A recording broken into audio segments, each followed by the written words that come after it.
are live. Hello and welcome to another episode of the Couch Warrior podcast. And as always, I'm your host, Mike, and today I'm joined by Cody. We're going to be breaking down UFC Edmonton. How you doing, Cody? How are you feeling about the card?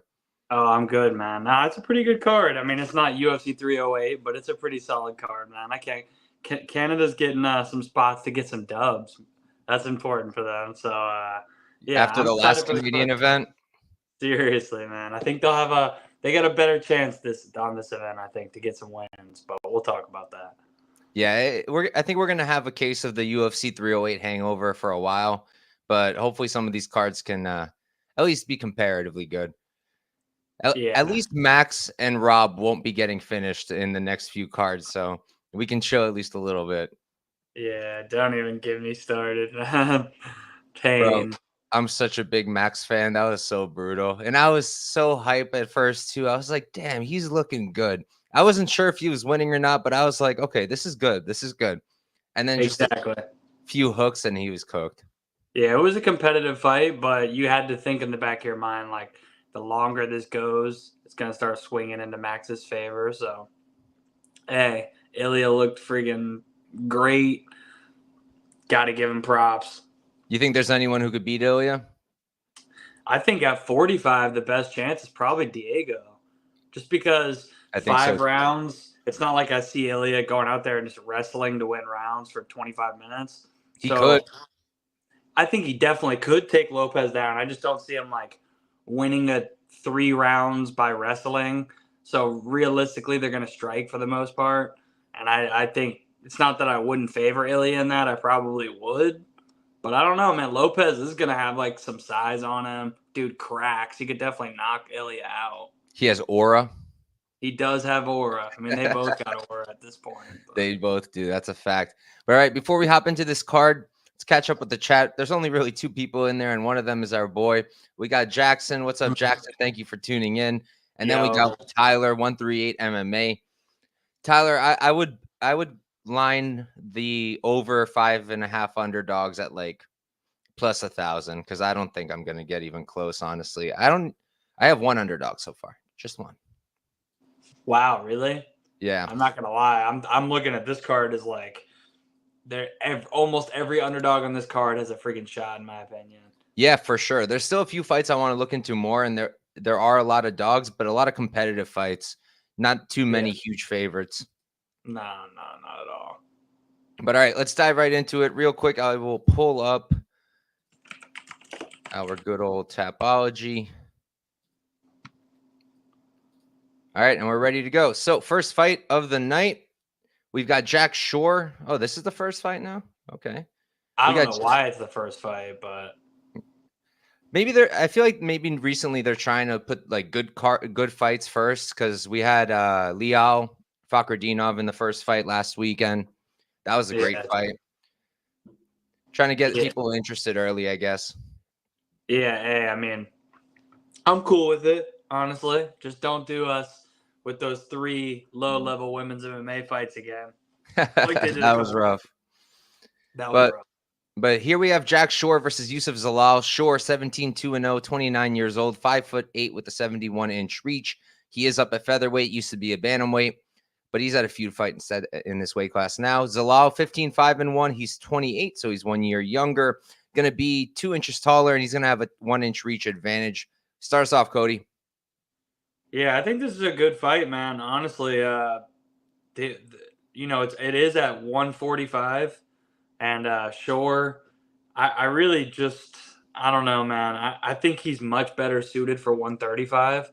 145, I don't know how good he's. I don't know if he can really. I'm not trying to doubt the guy. I do think he's pretty skilled, but I think this is a pretty tough matchup, man. I was honestly pretty. I don't know. I'm kind of surprised they're doing this because I thought the UFC would give him a more favorable matchup. You know, giving him Brito and then Zalal next, especially because Zalal, even if you beat him, it's not going to be like an exciting. You're probably not going to go out there and like whoop Zalal's ass. It's going to be like a tough match. So I don't know. I think Zalal's just better probably everywhere. Shore's got nasty boxing, good jiu-jitsu, maybe better straight up just jiu-jitsu. But I don't even know about that, man. Zalal's tough. I don't really see unless Short gets to his back or something, I don't know, man. I feel like Zalal could mix in a couple takedowns. He's going to be quicker, too, like on the feet. He's just going to be quicker. He could probably chop away at Jack Shore's legs.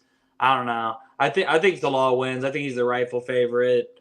I think this line's going to get to like the 300s by the time fight comes. But we'll see. What do you think about this one, man? Yeah, it does seem like it seems like it's trending that way for Zalal to be a really heavy favorite. Real quick, I do want to say Evan saying 308 recap. I told you never bet guys to take their first L. Bro, if we all did that, then we wouldn't be betting on anybody at first because everybody starts off undefeated. And usually it stays that way till they face some good competition. But I get what you're saying. But hindsight's also 2020. And Tyra did burn you on that. So I'd be careful with that strategy. For me, I agree with you in terms of I don't like Shore at 145. Him and Nathaniel Wood, I'm not happy with their moves up. I feel like both guys could have been top guys in bantamweight. And I don't think the same about featherweight for them. I just don't think they have the physicality or the size. I disagree with you a little bit in that I think that Shore might actually be the one that I think is a little bit better everywhere. I think he's a cleaner striker. I like his striking more. I don't like that bouncy style of Zalal's. The movement is good, and it's hard to hit him because of that, in and out. But overall, I think Shore's a cleaner striker. I like his grappling more. I think the pure jiu-jitsu is better. But the size, I think, and the physicality is just going to be the difference maker. I think Zalal is on par with him. If Shore is better, he's not much better. I think it's incredibly close. But Zalal will be bigger. He's going to be more physical. He is the career 145er. Output, not the best from Zalal, but recently he's been looking better in that department too. I think the striking will play out close. Both will have their moments. Going to lean Zalal, having the bigger shots.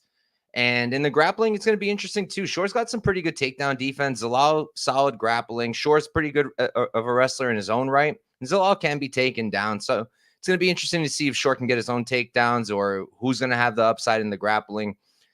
I'm pretty torn because of what I said. Like, I feel like Shore's better. And I would be betting him if this was, say, at 35 or if he was a career 145er, especially at this line. I think this line is really wide if we're just accounting for the size difference. And I guess there's some recency bias. Shore coming off the loss to Brito. Zalal being on a pretty hot streak right now. Subbed my guy Jarno Aarons. That sucked because I love Aarons. And that Billy Q win was very impressive. He definitely is more aggressive now that he's come back to the UFC. A lot more finishing instinct coming from him. So I'm going to lean Zalal. I think he's more likely to get a finish. I think the size is going to play a big difference. I think Shore's going to probably struggle to take him down because of the size, because of the physicality. And Zalal does have pretty good takedown defense. So I don't really know where Shore's going to have a ton of success, unfortunately. I think it'll play out relatively close, but I think Zalal will end up winning a clear decision. Yeah, I do think it goes 15. Both guys are tough. Yeah, but I think the line's pretty chalked up, though, for the over. It's like, let me see what it is. Yeah, minus 275. If anything, I try to figure out a way for it to go under, but I also don't really see that either. I don't think either guy gets a finish. If there's a finish, it's probably a sub. So maybe with the fight in sub line isn't too crazy. I don't know. Because I think both guys could. That could be an interesting way to play it. But both guys have good jiu-jitsu, and they could probably use it defensively also is what I'm thinking with that. For sure. That's why I think it does go over. It's just, things do happen. Both guys do know how to snatch up some subs. Yeah. But all right, we can move on. Zalal's my pick. Yeah, same. And before we move on, let me see what we got going on here. We got Champ Bet saying, rip people who bet Rafael Cerqueira. Yeah, man. I was saying the whole week, I don't understand how you can bet him. And then I bet his sub prop anyway, because he took a picture with Jailton Almeida. Genius breakdown. Really elite capping skills at work there. And that didn't go well at all. I should have gone with my gut. Liao Army. Still a devastating loss. When I heard 30-27, I was like, we got it. And then we did not get it. And I just felt bad for anybody who had the spread too, because the spread was a great bet on Liao and it should have cashed. But one rogue 30-27 killed it. Let's see what else we got. My guy Dogfather calling me his son. I don't know how I feel about that. You joined my Discord, bro. Damn. Zalal decision minus EV, though, so probably happens at a high clip.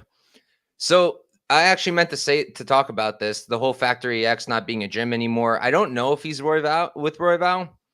If he is, that's a good thing, because that was like one of my things of picking against Royval and picking against Luis Garul on the Contender Series was I didn't know if they had a real camp going on, but these guys are training together and they both looked fantastic in their last fights. So if Zalal is with them, should be looking pretty good. Moving on, though, we've got Jamey-Lyn Horth versus Ivana Petrovic. Horth is 6-1-0, 34 years old, 5'7" with a 66-inch reach. Petrovic, 7-1-0. She's 30, so she's 4 years younger, going to be 1 inch taller, and she's going to have a 4-inch reach advantage. I'll start us off, too. I played Petrovic very early at plus 170. I just felt that this is going to be a close fight. Neither is super experienced. I think that Horth has probably fought the better competition, but I feel like Petrovic is going to have a pretty solid grappling upside. So I played it early, and then I was retaping it right before the show, and I'm having a little bit of buyer's remorse just because, look, I still think Petrovic does have a grappling edge. I like her grappling a lot. I like the trips. I like the takedowns. Once she's on the mat, she's got solid control, and she has great ground and pound. And Horth does show really good takedown defense, but I do think she can be taken down. And I think Petrovic can do it, and I think she can win minutes. She's not really just a lay and pray kind of fighter. She will actually do things when she's on top, and I like that. I think she's got submission upside as well. But where I'm starting to get a little worried is on the feet. Petrovic is a decent striker. She's a southpaw, decent kicks, decent hands, and she's young. You know, she's. I actually thought she was 28. She's 30, not the youngest, but I do still think she's improving. She's still developing her game. But I am a little concerned about that striking. I don't think she has much power. I don't love her output, and I think she's relatively hittable. And Horth is a pretty good striker, and I think she has low-key power. She is very physical. She's strong. She seems to hit pretty hard. I like those step-in elbows she was using against Hardy. And I'm starting to worry that she's going to knock Petrovic out. And the line is like plus 1,300 on that. So now part of me is like, damn, I got a decent underdog, but I kind of like the Horth knockout prop. Don't really know what to do. So probably going to stick with my Petrovic play. At the end of the day, I do think the grappling will get it done for her. If she's taking Horth down, Horth can't knock her out. So hopefully she's able to do it and keep her down there. And at plus 170, now it's plus 180. I do think that line is wide. I think something like Horth, maybe minus 150 is about as far as I would have gone. And that's where I'm at. How about you, Cody? Yeah, no, I mean, I pretty much agree with most of your points. I mean, based on what you said, you know, I wouldn't hate the under, you know, or if fight doesn't go. I mean, under 2.5 is 3-1. I do think both girls, you know, I'm not somebody, especially in these modern new MMA gloves, who's betting a ton of women's MMA unders, but you know, 3-1. I do feel like you said, if Petrovic gets her down, definitely could see a finish. Man, I've been getting that Gerald comparison ever since I brought him on for an interview. Since then, it's like every podcast, and I never heard it before that. But anyways, I see it. I see it. the thumbnail was bad because we both had the mustaches, and it looked like I did it on purpose. But anyways, yeah, I mean, I think if Petrovic gets her down, I could definitely see her finishing her. She gets to her back, she's probably submitting Horth. I could see Horth, you know, landing some shots on the feet and finishing her as well, especially because Petrovic does kind of seem like maybe she doesn't have the greatest gas tank. I mean, I get that might be unfair to say. We haven't seen enough, maybe, but I do feel like she kind of goes for the finish when she gets the chance. So, you know, if she tries to finish Horth with a bunch of, you know, gets to her back, burns herself out, maybe Horth can finish her. So I don't hate the under. I do like Petrovic if you're betting this fight. I think the line's kind of wide, so I don't hate your bet. I've been considering it at the same time. If I was going to play a money line, it's definitely, I mean, come on, 2-1 Jamey-Lyn Horth in the UFC in the age 2024. Get out of here, man. I mean, I don't think Veronica Hardy's bad at all. She's pretty quick and can use her speed to like outpoint girls, which is exactly what she did to Horth. But I don't know, man. you would never catch me dead betting Jamey-Lyn Horth as a 2-1 favorite against literally a single girl in the UFC. So, it's dog or pass for sure for me. I don't know if I'll get to it. Cody, we got you a new nickname, GM2. GM2. Hey, man, I'll take it. He's got a powerful mustache. But all right, we can move on. Next up, we've got Chad Anheliger versus Cody Gibson. Chad is going to be 13-7-0, 37 years old. He's 5'6" with a 64-inch reach.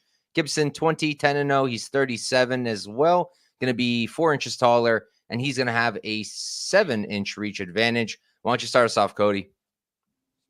Yeah, man, this is one of the fights, like one of the 2 fights on this card that is just hard for me. I mean, I don't know. Neither guy or somebody I've been super running to the window to put my hard-earned money on. I mean, I will say they're both dogs. Both guys have been fighting for a while and, been submitted a bunch of times between the two of them, but can definitely take a shot. Tough, gonna fight for your money. Both are getting up there a little bit. 37 for both of them. I feel like Gibson is probably just first of all, he's the bigger guy. Dude's big for the division, honestly. And his losses aren't bad either. I mean, I've actually made a good amount of money betting on Miles Johns. People are never high on him, but I actually think he's pretty damn good. Brad Katona's a hard guy to look good against. Even Ray Borg 3 years ago isn't the worst. So on the other side, it's not the highest level wins, but I don't know. Jose Johnson, I mean, it's not the best. I don't know. I feel like Cody Gibson probably just a little bit better everywhere. Bigger guy. I mean, I don't know. Chad, people are saying he could take Gibson down, but I honestly think Gibson could take him down, especially because he's just a much bigger guy. I don't know. I'm not in love with Anheliger, but another guy like Gibson, he's more somebody I'd be wanting to bet when there's a plus money next to him. Sitting damn near 2-1. What is he right now? Minus 187, I think. I mean, I do feel like he wins. There's not really a prop that jumps out to me, though. Maybe he catches the neck, but I don't know. I'd honestly be leaning the over in this one. I think Gibson probably just beats him by decision, but I don't know. What do you think about this one, man? Yeah, I don't hate the over, but I just wouldn't do it just because I think Gibson's going to sub him personally. Yeah. I'm not high on Chad at all. I never was. No disrespect to anybody. I don't really think he's UFC caliber. I think he's way too small. That reach is going to be hard to get by. And I just think Cody's got him covered pretty much everywhere. I think Cody's the better striker. I think Cody's going to have the much higher output.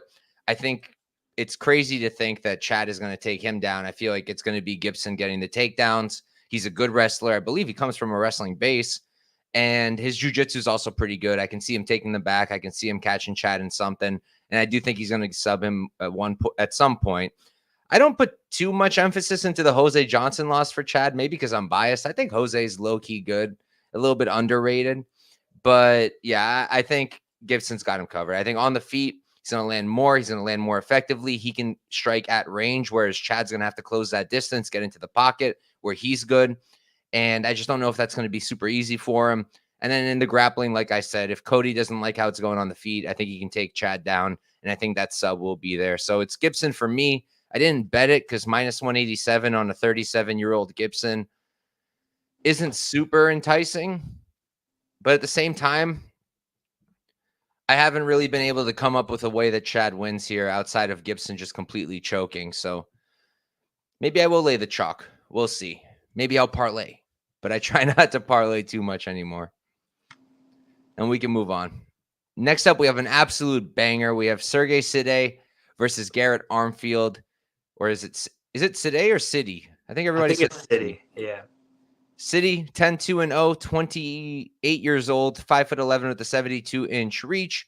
Armfield, 10-4-0, 28 as well. He's going to be, 5 inches shorter? And he's going to be at a 2-inch reach disadvantage. So I'll start us off for this one. My gut reaction to the line was Armfield all day. when I saw that plus 135, but that was pre-tape.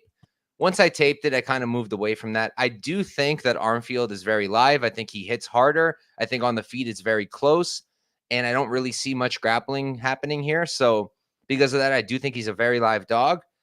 But at the same time, I really like Sidey's game. I like his striking a lot. He's the guy who's going to be throwing the straight, clean strikes down the pipe, whereas Armfield, a little bit more loopy, a lot more hooks. So I think Sidey's going to be landing on the target first. I don't think he has as much power as Armfield, which I don't love. But in terms of just straight, who I think is the more skillful striker, the more diverse striker, the more dynamic striker, I think it's Sidey. I like his weapons. If anybody does grapple, it'll probably be Sidey. He does have decent wrestling, but it's not really something he goes to very often. Armfield's also a pretty decent grappler. He just also doesn't really go for it. And I guess the other advantage I'd give Sidey is this cardio. I do think he has the better cardio of the two.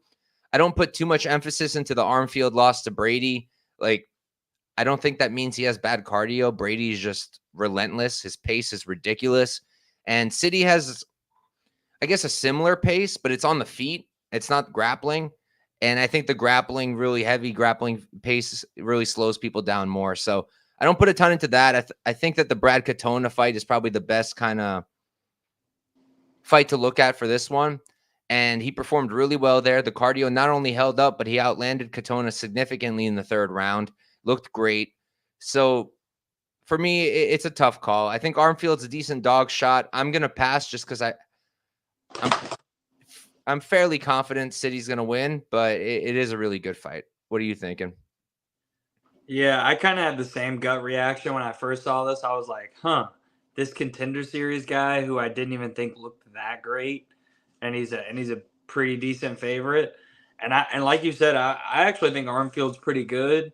Like, and I don't hate this Marathon MMA squad over there. Like, them dudes been coming in looking like they're taking their strength and conditioning very seriously. Ogden's camp.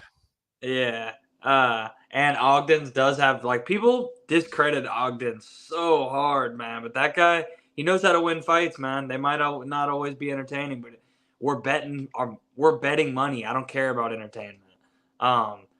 So entertainment's for when I'm not betting that fight. When my money's on it, I want you to fight as boring as possible. But I don't know. In this fight, it's like I've heard some people. It's funny because we were just talking about how, I've heard some people saying, "Oh, well, Gibson can get taken down, and Anheliger might be able to actually wrestle here." I've heard the same kind of takes in this fight, and I don't hate that angle, but I just don't really see it. Armfield hasn't completed a takedown in the UFC yet, and in most of his matchups, he's just getting like wrestled the entire time. I mean, like you said, I can't knock the high stand loss. I'm big on Brady, and I was gonna that fucking wow. What was the fight he was supposed to have? Against It was gonna feed families. I had a big bet on him at minus 131. 3 units. Yeah. Yeah, I had a 3-unit bet on him in that fight. It was gonna be the easiest cash of my life. But anyways, yeah, I mean, I'm not confident enough to lay minus 160 on Sidey, or what is it now? It's somewhere around that. Yeah, minus 155. But I don't know. I guess I edge him in a fight that I think is going to play out on the feet for 15 minutes. Bless you. I just don't see either guy really doing a ton of grappling. I think they're going to strike. Armfield could catch him, but I think Sidey, probably can give me a harder 15 minutes of volume. So I'll edge him, but tough to be confident in that one. Yeah, definitely tough to be confident. Probably a fight you just want to watch as a fan. I kind of like the fight goes at minus 145. I think that's a decent spot. I don't really think Sidey's going to finish Armfield. If anyone gets a finish, I think it's going to be Armfield knocking him out. But Sidey seems pretty durable to me. So I do think that fight goes as a decent spot if you don't want to pick a side. And quick shout out to Jake Glaspie. Thank you so much for the dono, brother. I appreciate you. And I hope for your sake that Canada can get some wins this time around. And hopefully Sidey will be the first one to do it for you. Because I don't want Horth to win or Chad. But moving on, we've got a fight. We've got Alexandr Romanov versus Rodrigo Nascimento. Romanov 17-3-0, 33 years old. He's going to be 6'2" with a 75-inch reach. Nascimento 11-2-0. He's 31. He's 2 years younger. Same height. but he's going to have a 5-inch reach advantage. Why don't you start us off for this one, Cody? Yeah, I mean, it's tough to Romanov fights have been tough lately, man. It's like you don't know what shape this guy's gonna come in. I mean, he came in like got in shape, and then the next fight came right back to fat Romanov. He actually trains around here, around me sometimes. He comes out here to the DMV and trains right. I know a bunch of the guys he trains with, and it's like a small camp, but it is some big, strong, good grapplers. So, I want to root for the guy. Really random that he comes out here in Maryland and Virginia and trains, but it's just tough to be confident in him. The good thing is, man, this might be. I feel like you got to watch the weigh-ins for this fight. But if he comes in not looking terrible, it could be a buy low spot, man. I've never been big on Nascimento. I think this matchup is genuinely first guy gets on top. First guy that gets on top is either going to finish or beat the other guy up enough to where the momentum's going to be shifted. Unless they gas out completely, which, again, you need to see the weigh-ins because that's always a possibility in a Romanov fight. Nascimento probably does have the better gas tank, but, I mean, I was huge on Derek Lewis against Nascimento. That was, like, the easiest bet of all time. And we're going to talk about Derek Lewis in a bit because it might be a similar spot. Yeah, I'm not big on Nascimento. Jiu-jitsu guy might have an overall striking advantage here, I guess. But I think Romanov, I mean, dude, if you just come in decent, and I'm not saying better shape than we've seen before. Give me Romanov, who came into the UFC a couple of years ago, and I think he takes Nascimento down and just smashes him from on top. So I like the ever so slight underdog. Actually, it's coming back now. It's like even money, but I'll take Romanov via smash, but it could get really ugly, man.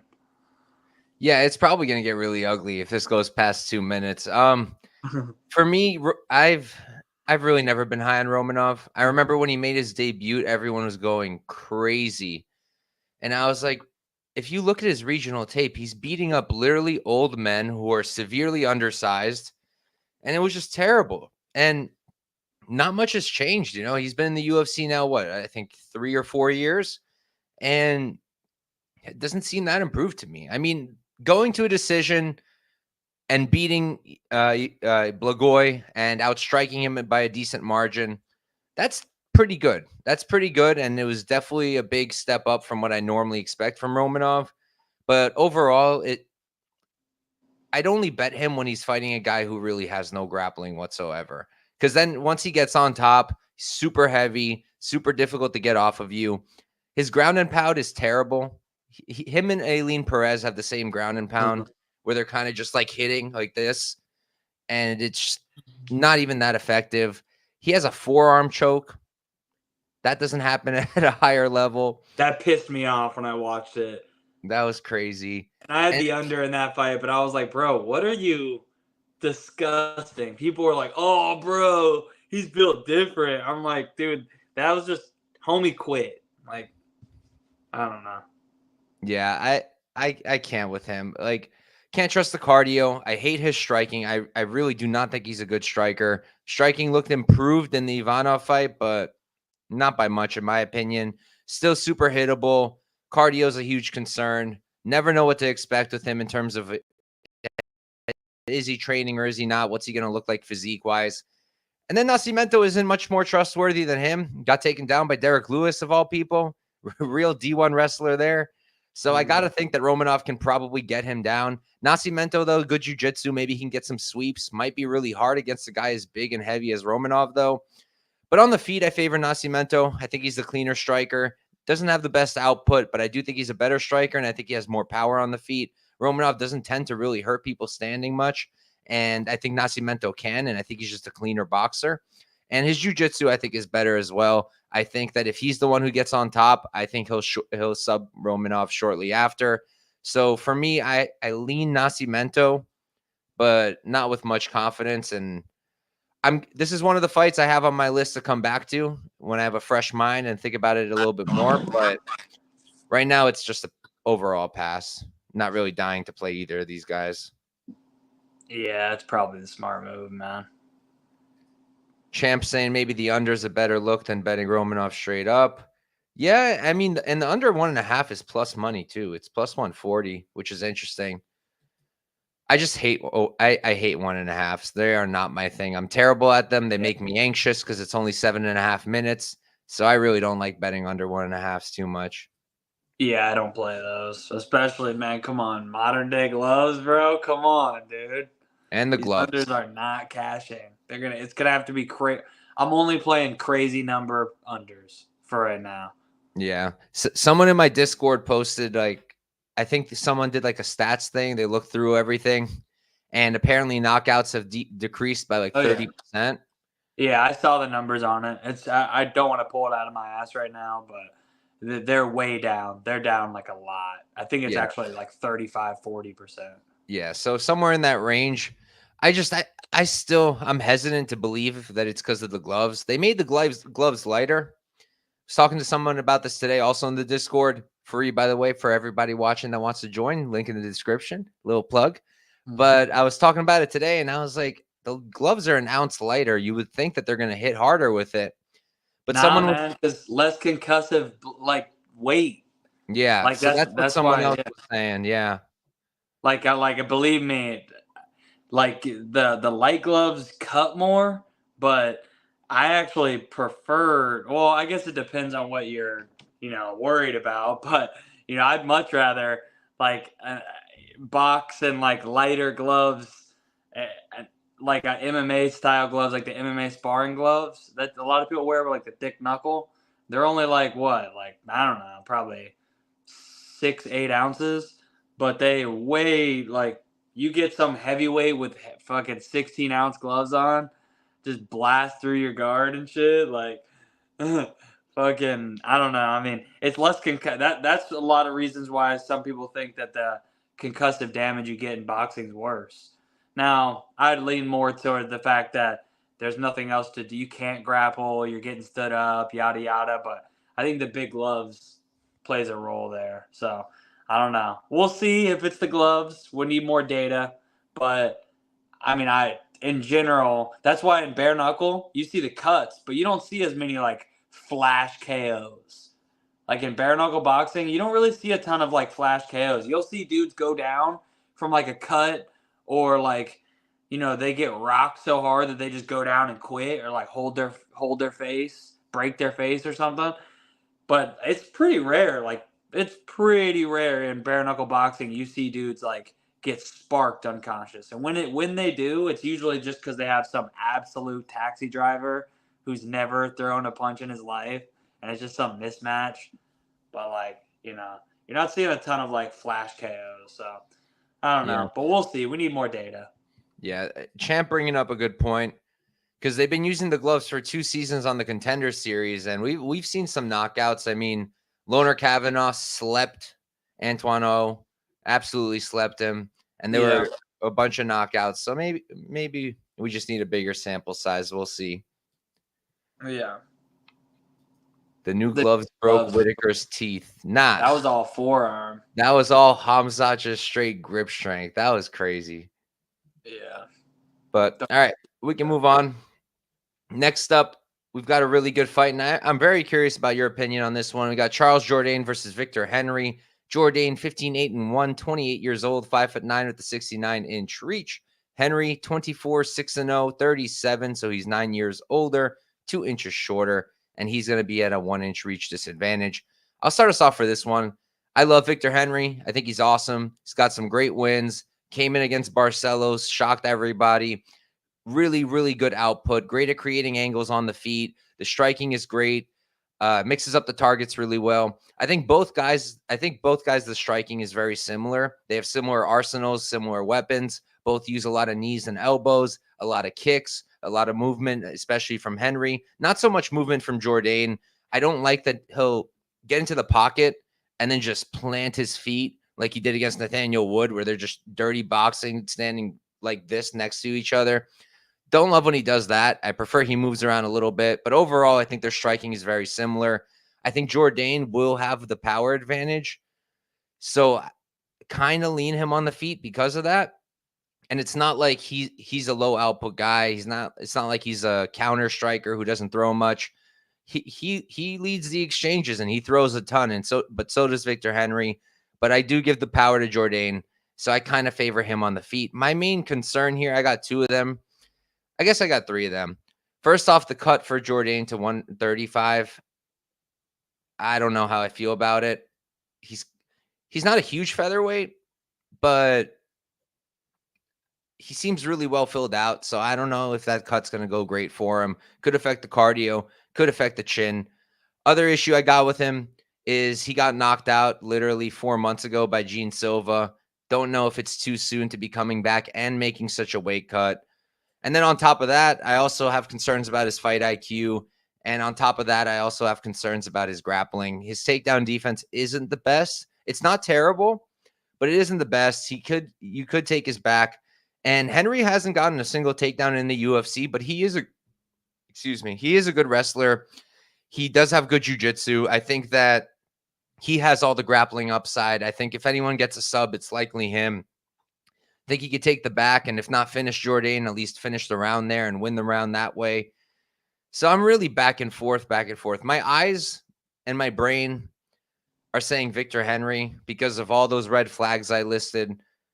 But my gut is kind of telling me Jourdain's going to come out here and just land the bigger shots, land almost as much as Henry, if not more, keep it on the feet, and just win based off of damage, if not finish. So going to go with my gut for the pick, Jourdain. In terms of making a bet, I don't know yet. The minus 120 is still kind of tempting. I think the plus money would have been an easier click at plus 105. It's not a huge difference now, but because of all the red flags, I don't know if I want to lay minus 120. It's another spot I need to think about. I taped this one extensively, so I don't think I'm going to tape it again, but I am going to give it some more thought. How about you? Yeah, man. Like we were talking about we're kind of on the same page in the sense of, man, this is probably the hardest fight on the whole card to call for me, man. Like early on, I was leaning Jourdain. I mean, Henry's 37, hasn't been looking amazing. I mean, neither guy's been looking great. So the age is definitely something to think about. I mean, this is bantamweight, and you got a 37-year-old bantamweight who hasn't been, looking great even in some of these wins. But it's also, again, it's bantamweight, and this is Jourdain coming down. Yeah, he's only 28, so fit to be making a change like this. But I never like to see dudes. It's better almost when they're going up.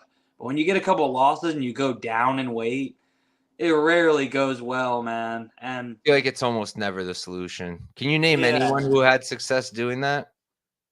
I really, off the top of my head, I'm sure there's been a couple, but I can't think of one. Maybe Kevin Holland did a little better at welterweight. Yeah, that's true. Excuse me. But he also did get, beat up pretty good just like 3 months ago. It might actually be about 4 months ago now. It was 4 months, yeah. And that is Gene Silva, so I'm not going to give him too much crap for that loss. But, at the same time, it's like you get knocked out for the first time. Now you're new weight class. I mean, again, there's red flags on the other side as well. 37-year-old bantamweight, like that's enough right there. But I will also say, yeah, he's 37, but, look at the fights that Jourdain's going to decision. I mean, he's never really been a great minute winner. The only decisions he's ever won in his career were Crone Gracie, bum. I'm sorry, but bum, and Andre Ewell. That bum. So he's beat 2 dudes by decision in his career, and they both been complete bums. Every other time he's gone to decision, he's gotten beat. Victor Henry's pretty, I mean, I think Jourdain actually has he's got good cardio, good pressure, good volume, but, and he probably will be the one pressuring. But Victor Henry, he can keep up with the volume even at his age. He is going to be the smaller guy, but, we got to see Jourdain. This is another one where you got to see the weigh-in. But if Jourdain looks good, I can see it. I do think he's going to be the bigger guy. He's a younger guy. Probably has more tread on the tires, but I don't know. Gun to my head, I feel like it goes 15. So I feel like I've had to, as the week's gone on, I've had to kind of switch my pick. I hadn't made an official pick yet. as of now, I think I'm leaning Victor Henry ever so slightly. Just 15-minute decision, man. I think it goes 15, but 37-year-old bantamweight, am I going to bet it? Probably not. Yeah, I can relate. I was doing my write-up and my notes like I do for each fight, and I posted on my Discord. And my original breakdown, I ended it with, because of the red flags, I got to go with Henry. My gut's telling me Jourdain. My eyes are telling me Henry. And then like maybe 30, 45 seconds later, I just deleted that portion. I was like, actually, no, I lean Jourdain. And that's where my mind's been at literally all day long. So that's why I feel like he wins, but I don't feel comfortable with minus 120. I would have wanted underdog odds considering the move down, but we'll see. I know my guy Dogfather has a convicted feeling here. He's looked good last 2 times out. Who are you talking about? Because he must be talking about Henry. Yeah, Jourdain sure didn't. I mean, Jourdain, honestly, I was watching the Silva fight. Considering what we know about Silva, Jourdain didn't do too half bad. Like that first round was pretty good. He had solid striking in that round. He got a takedown, which he doesn't normally do, but worked for him. So he's looked okay. I wouldn't say he's looked terrible. And Sean Woodson's just a really tough dude to deal with, and he's nothing like Victor Henry. That was a good fight too. I thought Woodson should have, I thought the right guy won, but it was a good fight, honestly. So yeah, and like you said, that's an awkward matchup, dude's got the most awkward body type in the UFC. So, but it's like perfect. It's like he was literally born to fight. Yeah, long especially reach, with his style. Yeah. Super, like the torso's small, so everything else is super long. He's got really long arms, really long legs. Those knees come up like it's nothing. The teeps.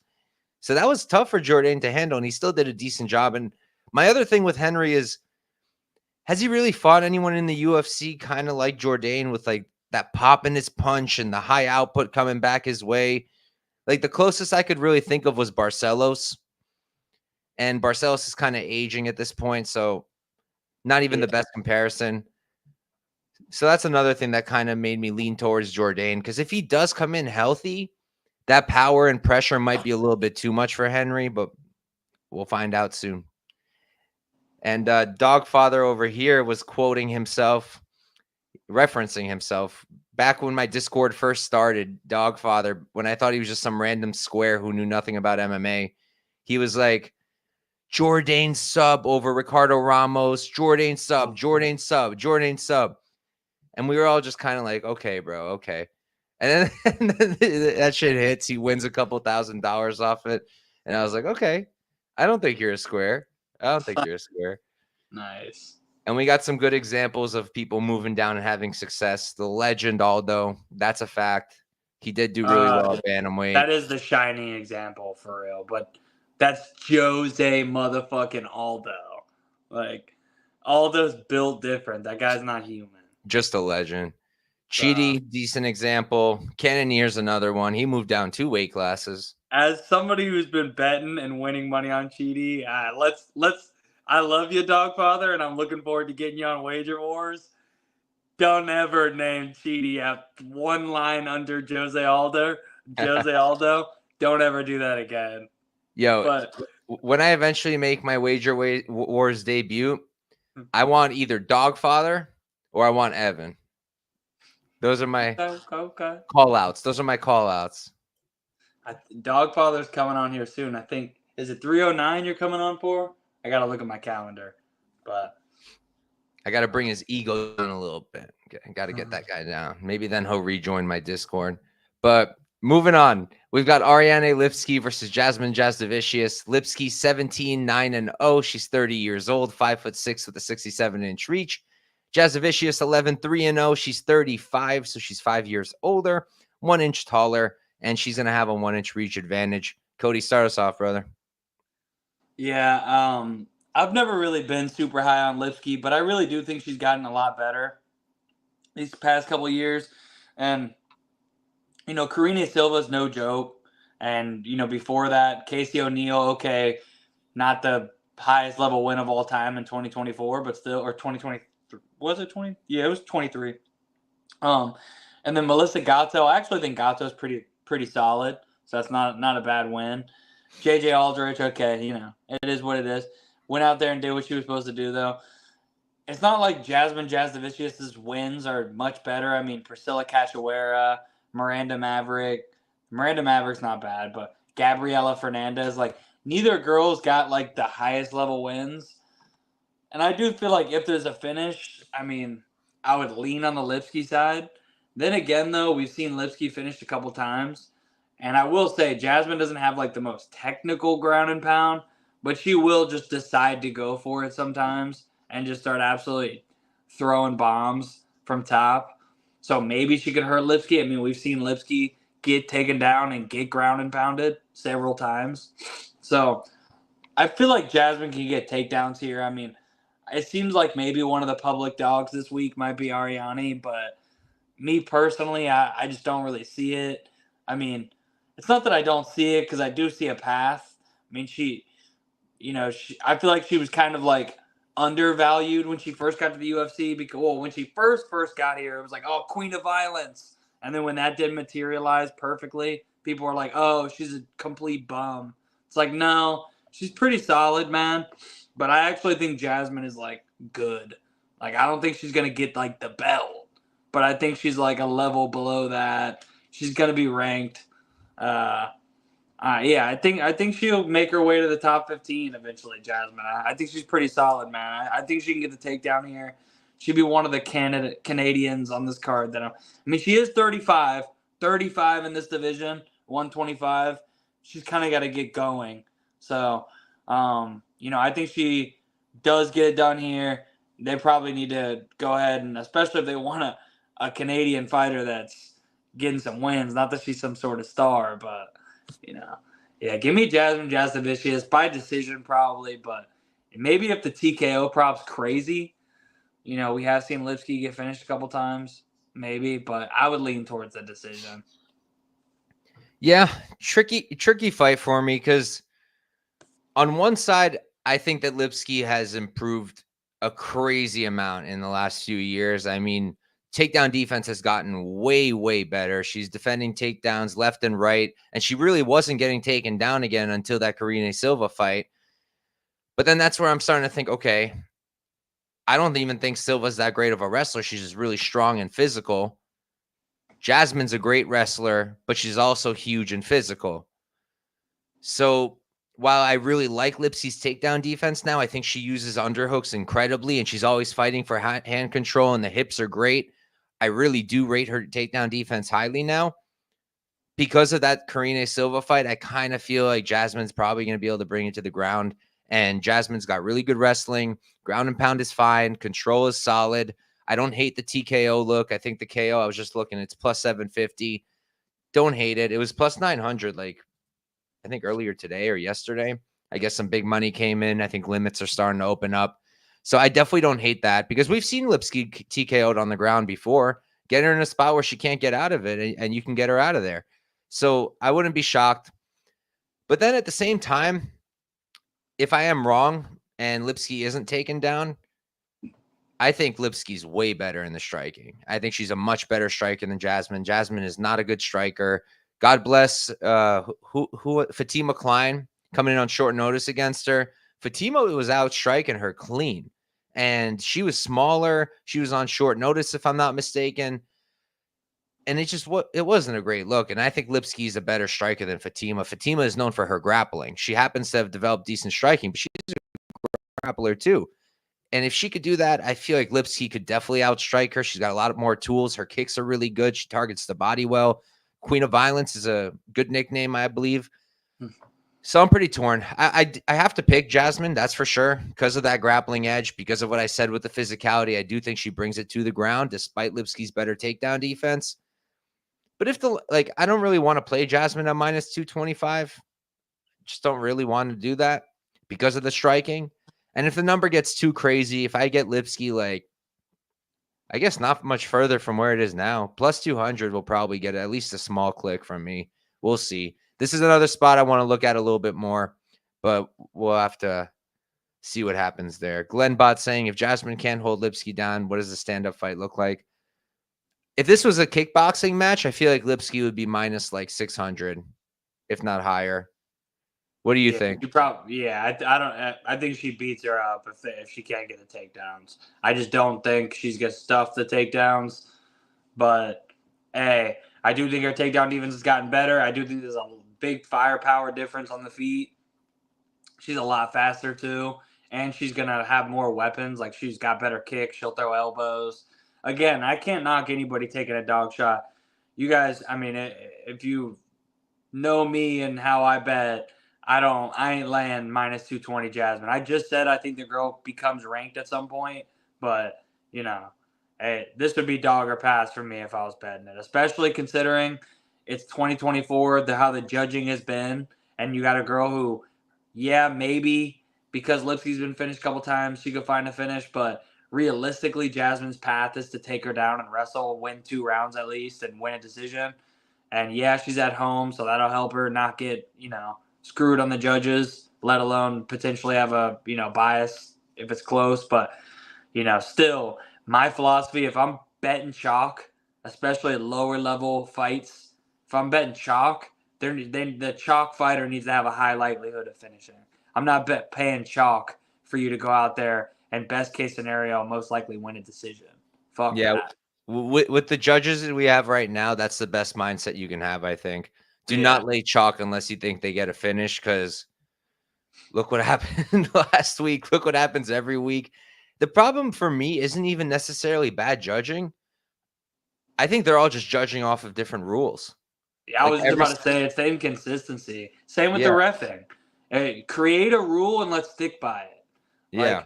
Create a rule, this many fouls, you get 1 verbal warning. On the second one, you get a point, whatever it may be. I guarantee the fouls go way down when a dude, because you're crazy if you don't think these coaches are telling their fighters, dude, if it's close and you need a break, fucking kick him in the balls.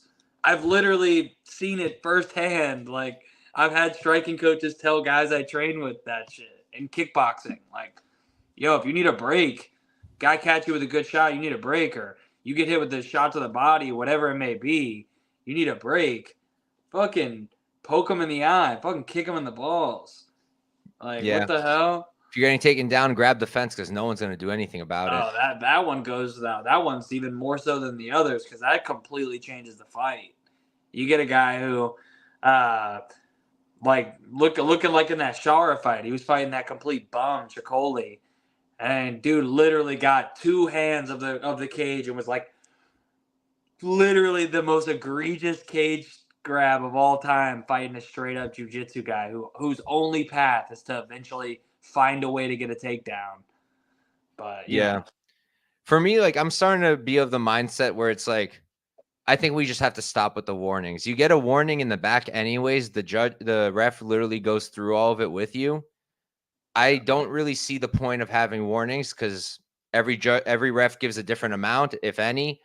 Just get rid of the warnings and they're going to stop doing it. And if they do it, then take the point right away. That's what I'm starting to think. And then if it's something intentional, like grabbing the fence with 2 damn hands, like if you're getting taken down and by accident you scrape and you grab, all right, fine. But if you're clearly just grabbing it with both fists and holding on, take 2 points for that, in my opinion, because it can make such a difference, right? Say it's a striker versus grappler, and if that striker hits the mat, that grappler is going to sub him, but then they don't hit the mat and the striker just knocks him out. That's super unfair. I'm even more on the side of put them in the grounded position than just take the point, because that point might not even be enough. That's true. I like that better, actually. Yeah, I changed my opinion. I like that. Friggin', if I'm taking you down and you grab the cage, like I should start in.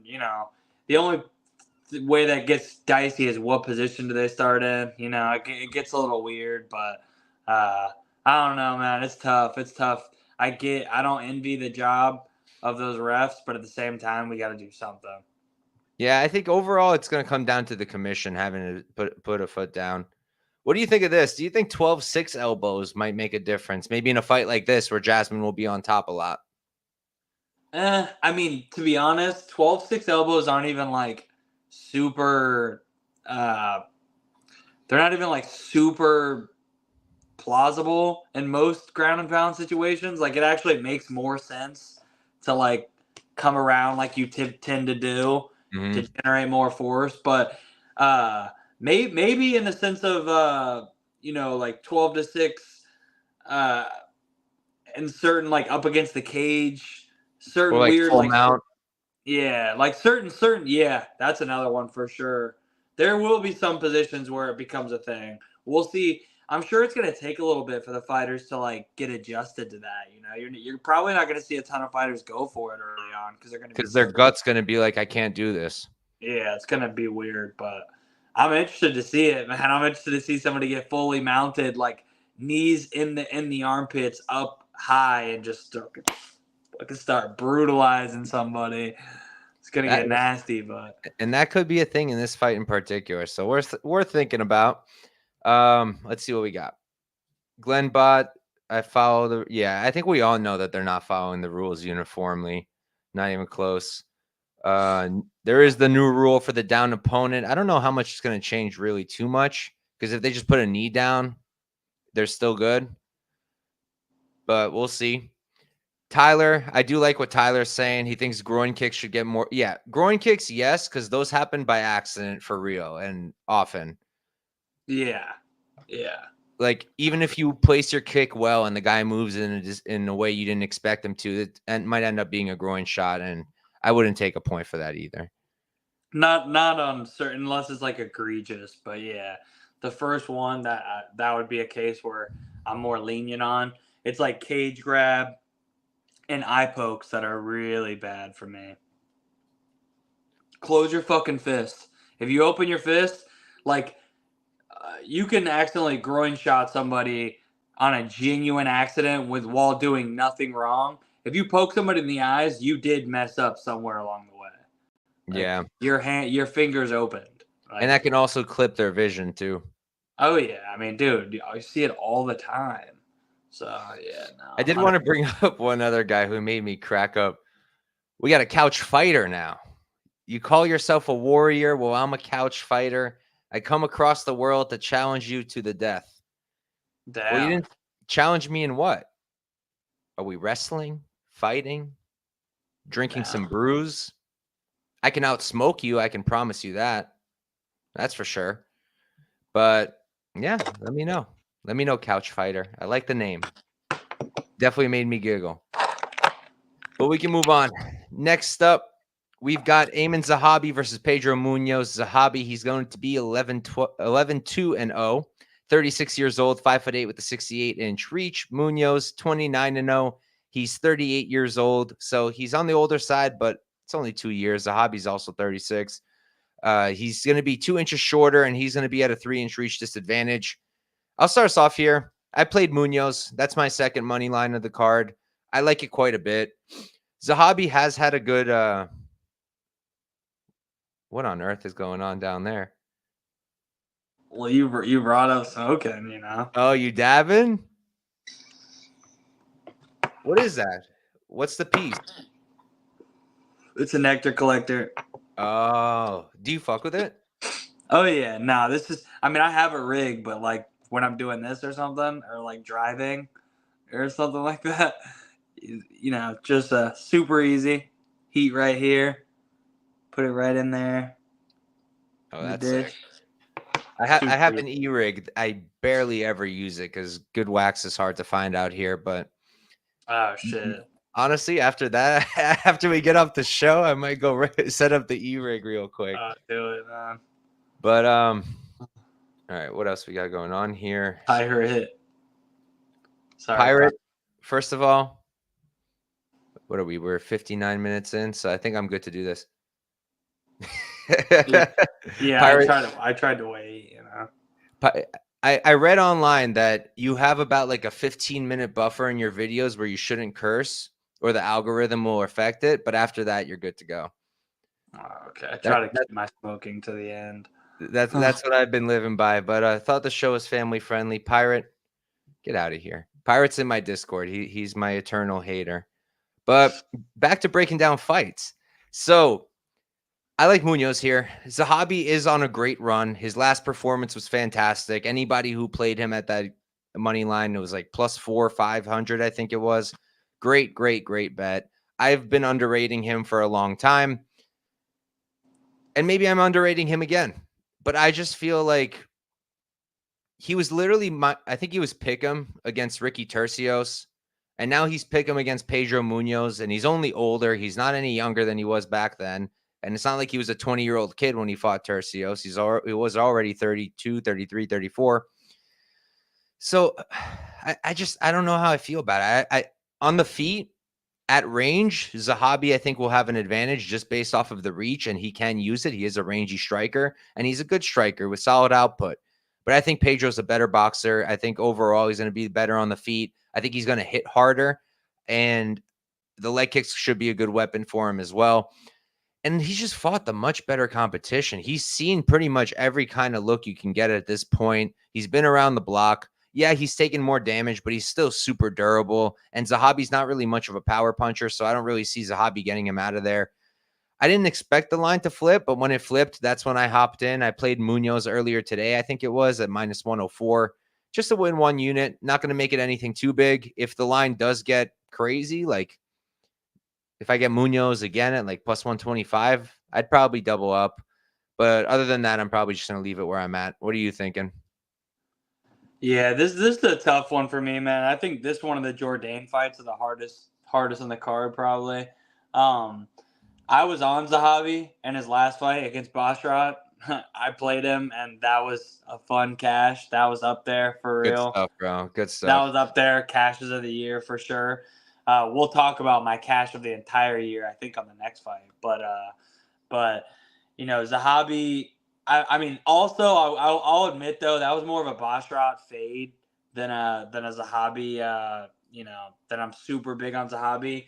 Never been the biggest Ariel Aiemann Zahabi fan, but no, I love Ariel Helwani, just not his twin long lost brother. But no, he is on a good run, but this is a big step up. Pedro Munhoz, dude's freaking legendary durability. And it's not like Zahabi's like so much younger. Dude's 36. Actually about to be 37. Yeah. So I don't know, man. It's tough to even have a pick in this one. I will say I'm not like the biggest Kyler Phillips guy, and he did beat up Munhoz pretty good in that fight. I mean, it's not like he like beat his ass, but it was pretty clear and concise, and obviously that win didn't age the best, but Hey. Rob Font's a G. Rob Font is a G, and Kyler, once again, the dude has bad fight IQ, but I think he's an elite fighter. Like, that's the best way I could put it with Kyler. I think his skills are top notch. I still stand by that, but he can't pace himself, which is my problem. Myself for not betting Font, bro. I've talked all week about how to fade Hadley and fade Phillips. Didn't do either, and they both lost.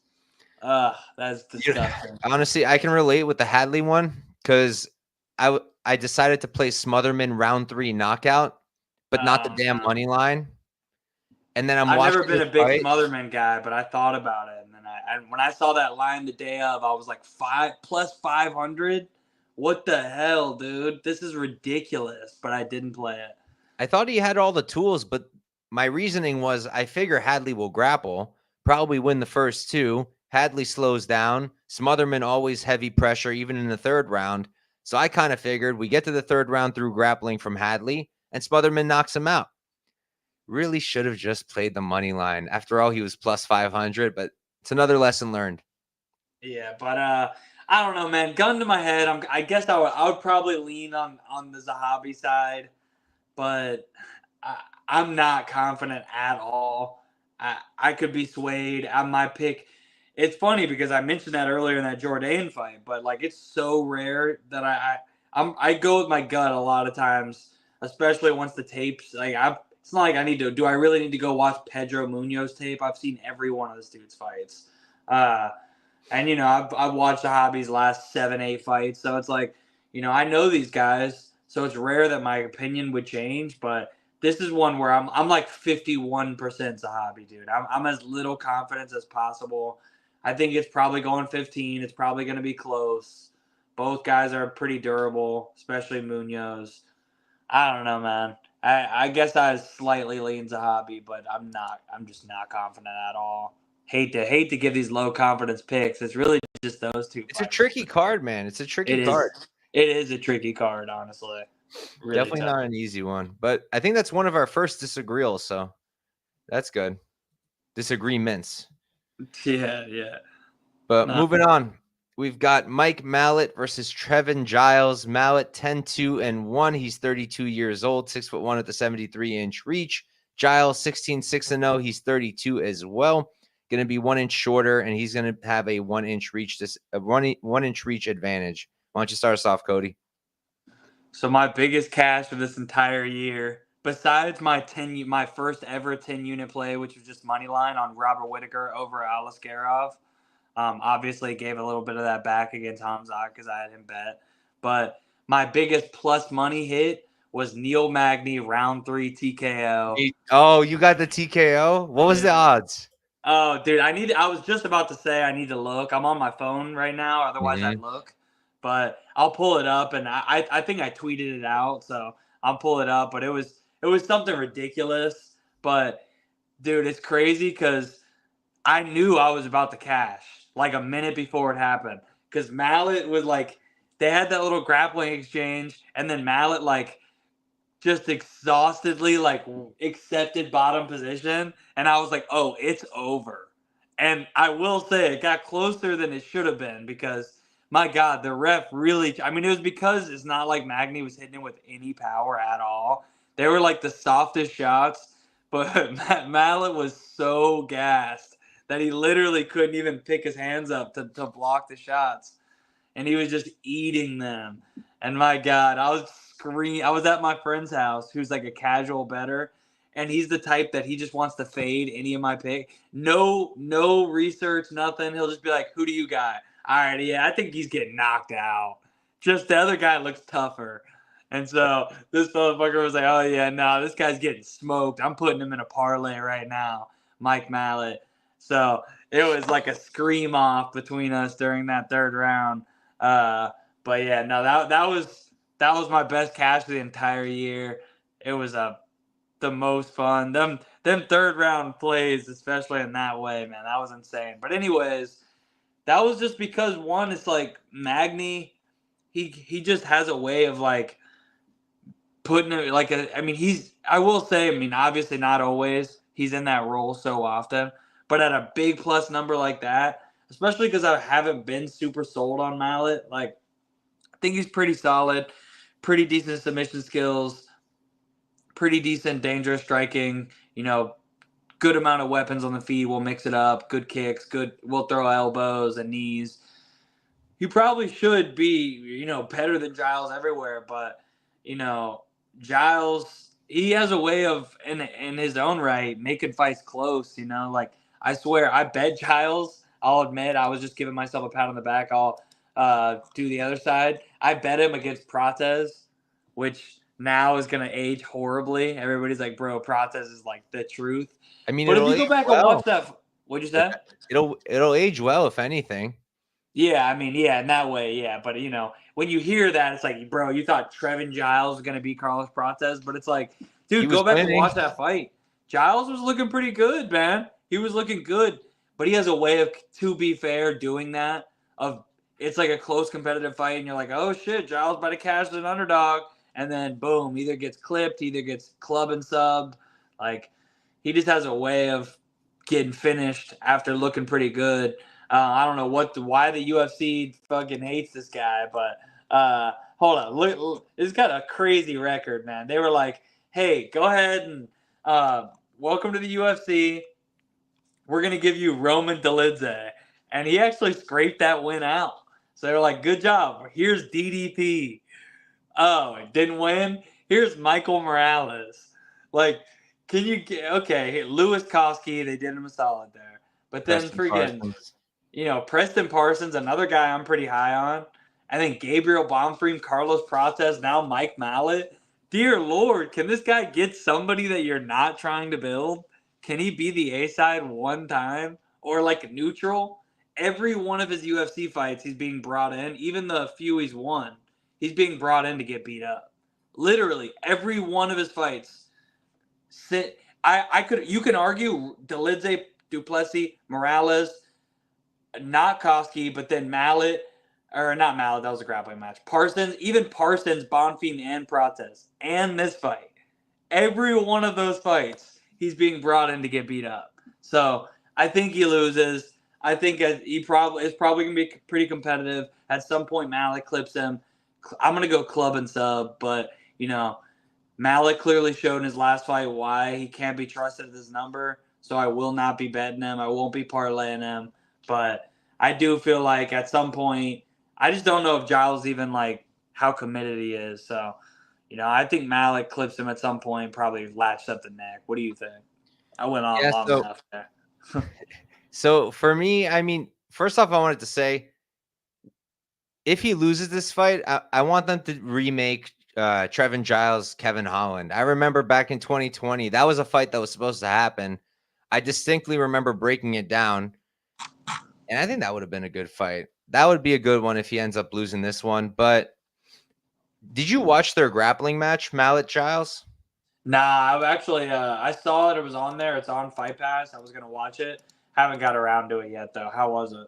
I didn't watch it either, so I want to check that out too, just to see, how Giles defend any attempts Malott threw his way, because I saw it went to a decision. So I'm curious about that. It's such a weird fight because, like you said, Giles is just difficult to trust. You don't know when he's going to show up.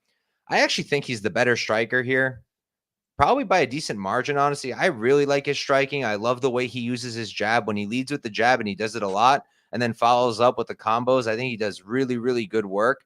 And his output nice jab, dude. Yeah, nice. It's a really good one. And his output is pretty high too. Even in the Prates fight, he landed 62 significant strikes. They were only in the second round when the fight ended. So output is good sometimes, horrible sometimes. He's a pretty good grappler in his own right as well. I don't think shooting for takedowns is what he should do here, because when I'm taping this fight and thinking about it, I just keep imagining Trevin piecing him up, going for a stupid takedown, and then Malott Gilly, and the fight's over, and that's all she wrote. So that's kind of where I'm at. I feel like Malott is good. He's pretty well-rounded. He's a solid striker. He does have power, and he is a good grappler. I don't rate his wrestling super high, but I think the jiu-jitsu itself is very good.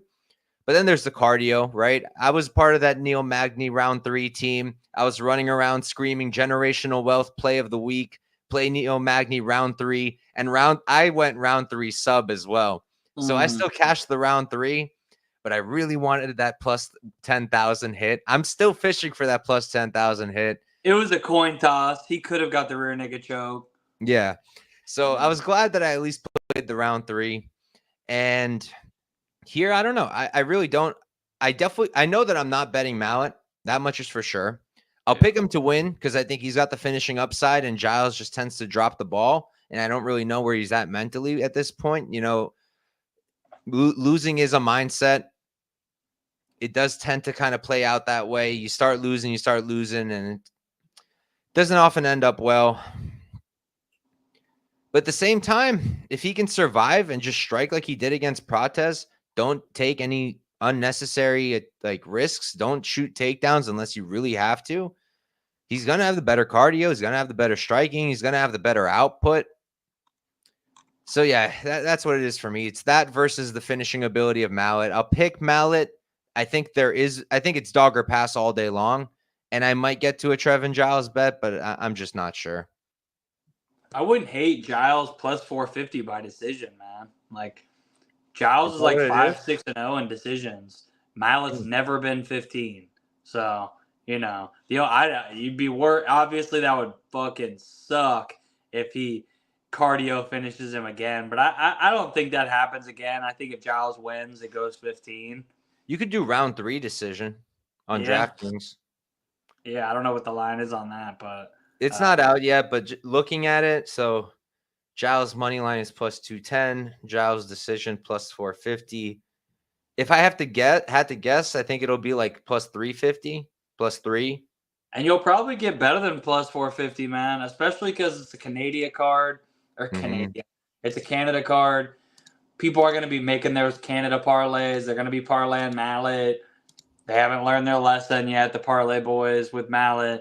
They're going to parlay his ass at minus 250. He's probably going to get to like minus 300. That decision prop's going to come out on other books. You might get 6-1 on the decision prop for Giles. If so, I might actually have to take a stab on that. Yeah, I mean, if FanDuel or Bet Rivers, sometimes Fanatics has good lines.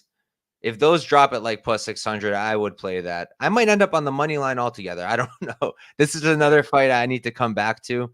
I'll pick Malott, though, for the purposes of the show, and we can move on. Next up, we've got Marc-Andre Barriault versus Dustin Stoltzfus. MAB, he's 16-8-0, 34 years old, 6'1" at the 74-inch reach.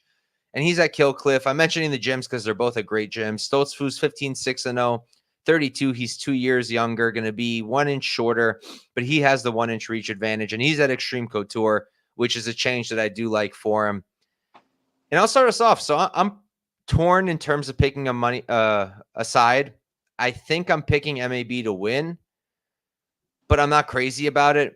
I've always been maybe overly hype about Stoltzfus. I think he's actually a pretty damn solid fighter, and I love the move to Extreme Couture. I think his striking has gotten a lot better. I think his grappling has always been good. He's a good wrestler with really nice jiu-jitsu. I bet him against Punahele Soriano there. I don't remember if I bet him against Bruno or not. I definitely didn't bet him against Abus. But, like, I also don't blame him for either of those knockout losses. Both of those guys hit like a train. It's kind of his fault in the Bruno fight because his defense is terrible. And that's, like, one of the reasons I couldn't really get to a play here. Because on the feet, I favor MAB. I think he's a cleaner striker. I like his combinations a lot more. I like how he digs to the body. And his output is really, really high. And he's got good forward pressure when he's not the one being backed up. And Stoltzfus is a solid striker in his own right, but he throws a little bit loopier. Not a ton of power either. And like I said, the striking defense just isn't great. So I favor MAB on the feet.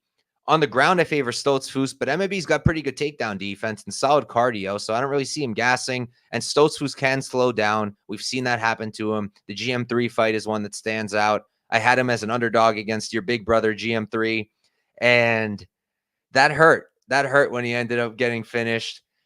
So, yeah, I normally am a fan of Stoltzfus. I'm normally looking to bet him. Had I gotten like the plus 220, maybe I would have done it. But I think I'm passing on a money line side. The way I tackled this fight was I played the over 2.5 at minus 135. I think that's a pretty reasonable price. I think it's underpriced. The way I see it, I think it's only priced that way because both guys have gotten some finishes and been finished recently. But if you just look at the two of them, right? Both guys, does either one really hit that hard? No.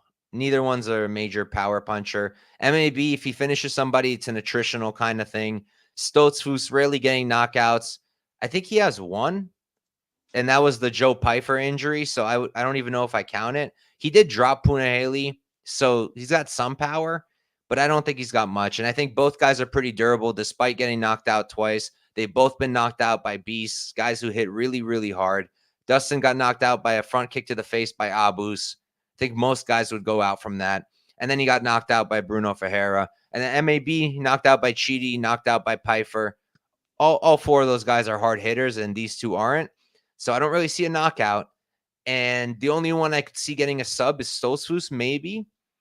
But MAB's takedown defense is real nice. So I don't really think that's a high probability outcome either. And at minus 135, I like that enough to play it to win one unit. What do you think here? I like that. Honestly, I always kind of wait for my overs and unders and, most of my prop stuff till later in the week. I mean, I limit those anyways. I really, especially because it's been so crazy lately with these overs. Like I pick an over here and there. But I'm a big money line guy. I like to keep it pretty simple, but I like the over in this fight a lot. I like the fight goes the distance, minus 105. I might end up playing that because, yeah, I mean, both guys are pretty tough, honestly. I mean, both guys don't have the best striking defense, so they're there to be hit, but it's not like either guy you really see, like, quitting or you see, like, gassing out like they're going to get an attritional TKO loss. You know, you kind of got to clip these guys and knock them out cold. And I don't really see that. Like, Stolfish isn't Chitty, and he's not Joe Pyfer. And then, you know, Be like Marc-Andre is Piper. no freaking Diego Ferreira. So I think it probably does turn into a grappling match. I would favor MAB on the feet. He's got that. You can tell he's an ex-hockey player. He's like dirty boxes dudes and nasty up in the clinch. He probably can piece up Stolzfus a little bit on the fence, but if Stolzfus can get on top, he could definitely do some good work. That would be my biggest worry. Would be like a sub, like especially honestly, the biggest worry in this fight finishing would be Stolzfus getting on top, in my opinion, because he does have some slick submission skills. Marc-Andre is just really not a huge finisher unless you gas or like he breaks you. And I don't think, especially, I think both guys coming off some tough losses are going to be like, you know, I think they both got heart. They're not trying to get finished again. So I think this fight goes 15, man. I might play that fight goes the distance at like even money. I guess pick. I didn't even give a pick. My pick is going to be MAB. I do think the striking it should help him there. I don't think Stoltzfus has the best wrestling to complement that jiu-jitsu, but you know he is a big dude. So you know I think if he can get on top of Marc-Andre, it could get dicey. But I'll go with MAB, just a little bit more complete. I've actually always been a pretty big MAB guy. I fucking lost a bag, and then when Chitty knocked him out, I stood my ground on that. Like, yo, Marc-Andre's about to cook this dork and smash him, and did not go to plan. I had a bunch of I had a bag on that, and I had like a bunch of my friends who just tail my bets aimlessly. That was one where like I was like, bet this dude, he's going to cook him, easy money, and then we're all just sitting there watching the fights. And dude just gets sparked in like 10 seconds. I'm like, oh, I just went on this big old rant on how he's so tough and Chitty's not going to be able to knock him out and gets fucking clipped in the first punch. But anyways, I think Marc-Andre gets it done here. I think he wins, but I do think 15, the over is the real look. So we agree there. Nice. Yeah, and I am picking Marc-Andre, even though I like Stoltzfus more in general. But in this fight, I got to go with MAB. All right, moving on. We've got a fight for sure. Cal Machado versus Brenson Ribeiro. Machado 8-3-1, 30 years old, 6'4" with a 78-inch reach. Ribeiro 15-7-0, 28, so he's 2 years younger, 1 inch shorter, and he's going to have a 3-inch reach advantage. Why don't you start us off, Cody? Gee, thanks, bro. Why is this on the main card, dude? Like, so weird. And I guess like order play, like I should just stop bringing this up because it seems like the way they do things have just changed. It's I don't know. I mean, this should genuinely be like the fight, the prelim opener, in my opinion. Like first fight of the night. Okay, if I'm being honest, say what you will. I don't care. I'd put this above the Petrovic Jamey-Lyn Horth fight, and that's it. Okay. Anyways, as far as the fight, man, I will say Machado does look like he's taking his career more seriously. He was not the biggest. Is Cody Hunter Razul in Couch's Discord? I don't know who that guy is. We have this new character in the Discord who's just been something. He must have some great takes. Damn. He'll just come in, give you like 5 locks, and then give you some interesting reasoning. He's a funny guy. No, Machado, he does look like he's in the best shape he's been in, at least that I've seen. Dude's coming down to 205 in this. He weighed in his last fight like 250. I mean, it was at least 245. He was big. So he's lost like 40 fucking pounds for this fight. So, it looks like he's in much better shape. I do think, we haven't seen the grappling a ton.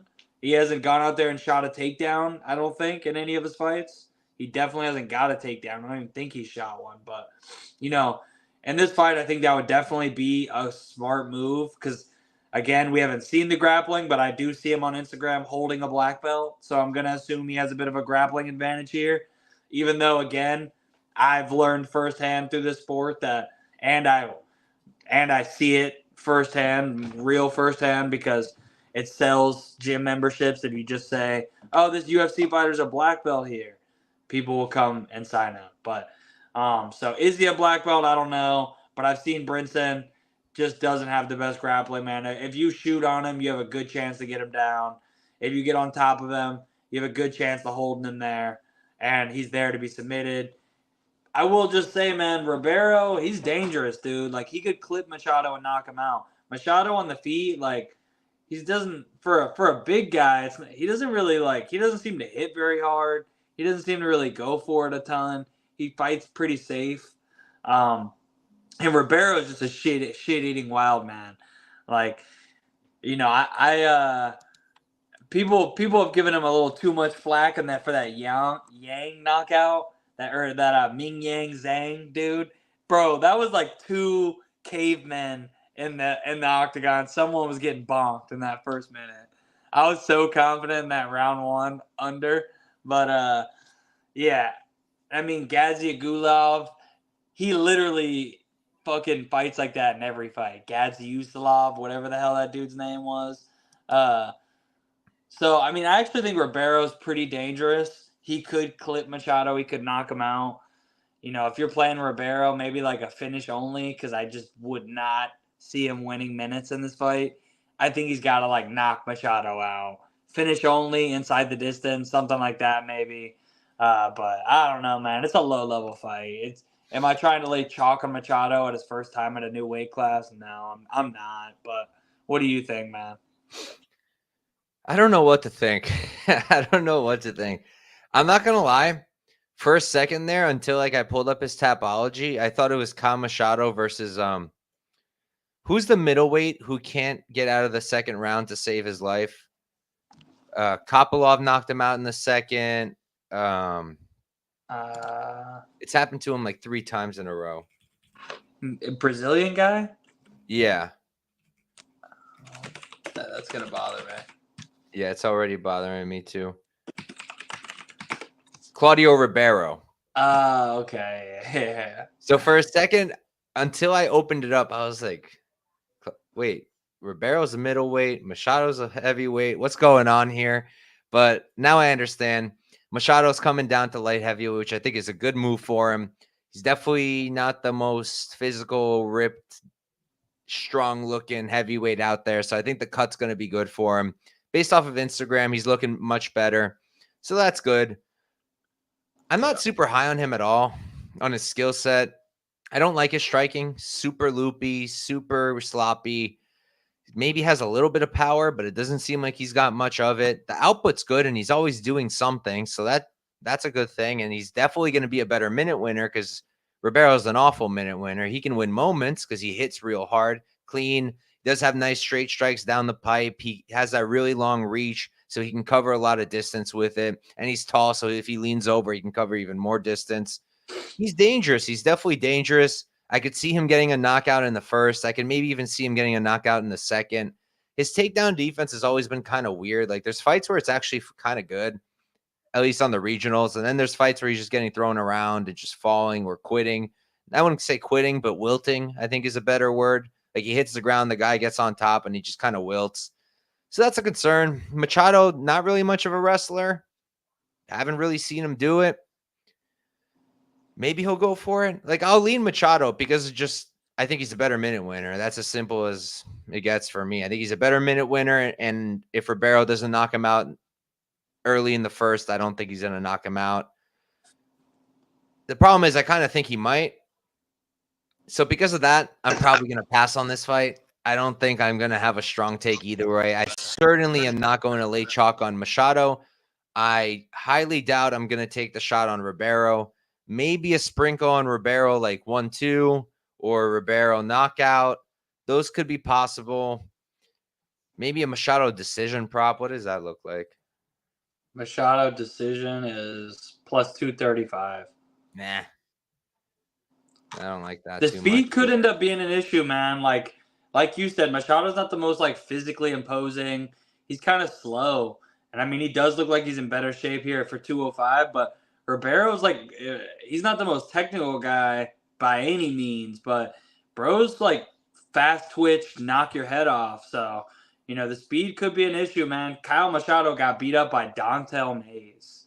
Like, Dontel Mays, bro. And now you're hey, guys, do you want to lay minus 160 on a guy who's coming off a loss to Dontel Mays? If you do, don't come over to my YouTube, bro. Stay far the hell away. It's like, nah, I'm kidding. We welcome casuals over there too. We need somebody to get us better lines on the fights. But dear God, if you're laying chalk on anybody with a loss to Dontel Mays, may God have mercy on you. Because it's going to be a tough life, man.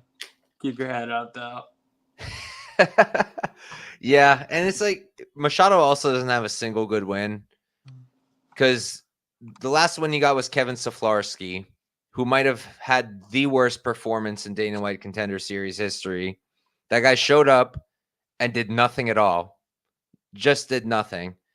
And then before that, Machado was beating who's a good old fella, the 50-year-old man, Lee Main. Before that, he's beating Lee Main, and I believe he actually fought Lee Main twice, both when Lee was like 50-something years old. But yeah, he hasn't had great wins. So yeah, we're beating a dead horse at this point. Probably Machado wins. Should you bet on him? Most likely not. And that's about all I got. Yeah. Brenton Ribeiro knockout is probably something I'm more likely to play if I play anything. But moving on, we've got Derek Lewis versus Jonathan Deniz. Lewis is 28-12-0. He's 39, 6'3" with a 79-inch reach. Deniz 8-0 undefeated. He's 33. He's 6 years younger, 1 inch taller, and he's going to have the same reach. Why don't you start us off for this one? I'm pretty sure you had a take on this. Black Beast knockout. He's about to spark this guy out cold. Don't get me wrong, Lewis, I get it. Plethora of losses. 12, and finishing 10 of them. I get it. This is a spot here where, and again, 39 years old, back surgeries. Jonathan Deniz going to throw more volume. He's got kicks. He's just a better, more polished striker. He's undefeated. I'm sure the UFC would love for him to come get a win. Derek Lewis, I don't know if his heart's all the way in it. If he gets clipped, he gets hurt, he might just say check please and get up out of there. So I get it. I do get it. All that being said, Derek Lewis round 1 KO. I just don't. I'm not big on Deniz. And if you're not going to go in there and grapple Derek Lewis, the other thing is that I haven't heard anybody mention, bro, Derek Lewis might just take this guy down. Fucking Austin Lane took this guy down. Austin Lane's bum ass took this guy down and held him down for a round. He literally didn't have one answer. He survived, and I get it's heavyweight. It's not like I'm expecting him to hit some crazy sweep or something. But basically, it was just you get a takedown on this guy. It's the end of the round. Derek Lewis gets on top of you, bro. It's not Austin Lane. He's bringing down fucking hell. He's going to unleash hell upon you. Derek Lewis doesn't get enough credit for his ground and pound, man. He gets on top of you, bro. This dude will make you wish you were still up on the feet, bro. You don't want to let Derek Lewis scary ass get on top of you. So it is always scary taking Derek Lewis. Dude's got, again, 12 losses and been finishing 10 of them. But I really do feel like the takedown is, if anybody's getting a takedown, it's Derek Lewis. If Derek Lewis gets on top of you, bro, it might just be wraps right there. I think this is a spot, when you give me plus money on Derek Lewis to take on one of these guys who's beat absolutely nobody, dude, when you're standing across the octagon from Derek the Black Beast Lewis, it hits a little different, bro. And I think he gets some of these dudes shook.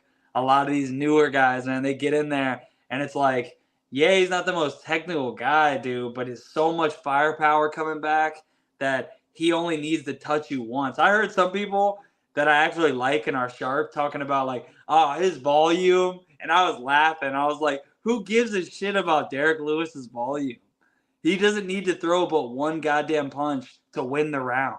He hits you with one shot, you could have hit him 50 times. And even if he doesn't knock you out, dude, he'll win the round from the judges by hitting you one time. So Derek Lewis should be the favorite. I don't give a shit about his record. I'm not big on Denise.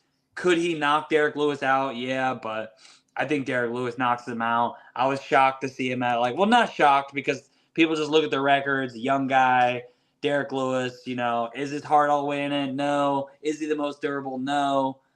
I just don't think it's going to matter, dude. I think he's just going to come forward and blast this dude a couple of times. He'll go down, put him up against the cage, bing some huge bombs up on him from up against the cage and TKO this dude. If not, just put him flat out cold. So give me Derek Lewis, get it done one last time. This is a spot where the UFC don't want to lose the Black Beast yet. They got to give him one. And he just got one in his last one, but I think this is an easier fight. I think Nascimento's better. Honestly, they're fucking lucky that he didn't have to fight. Who was Derek Lewis gonna fight? Originally? Yeah, he was gonna fight Romanov, right? Oh yeah. He was about to fucking catch a body over Romanov.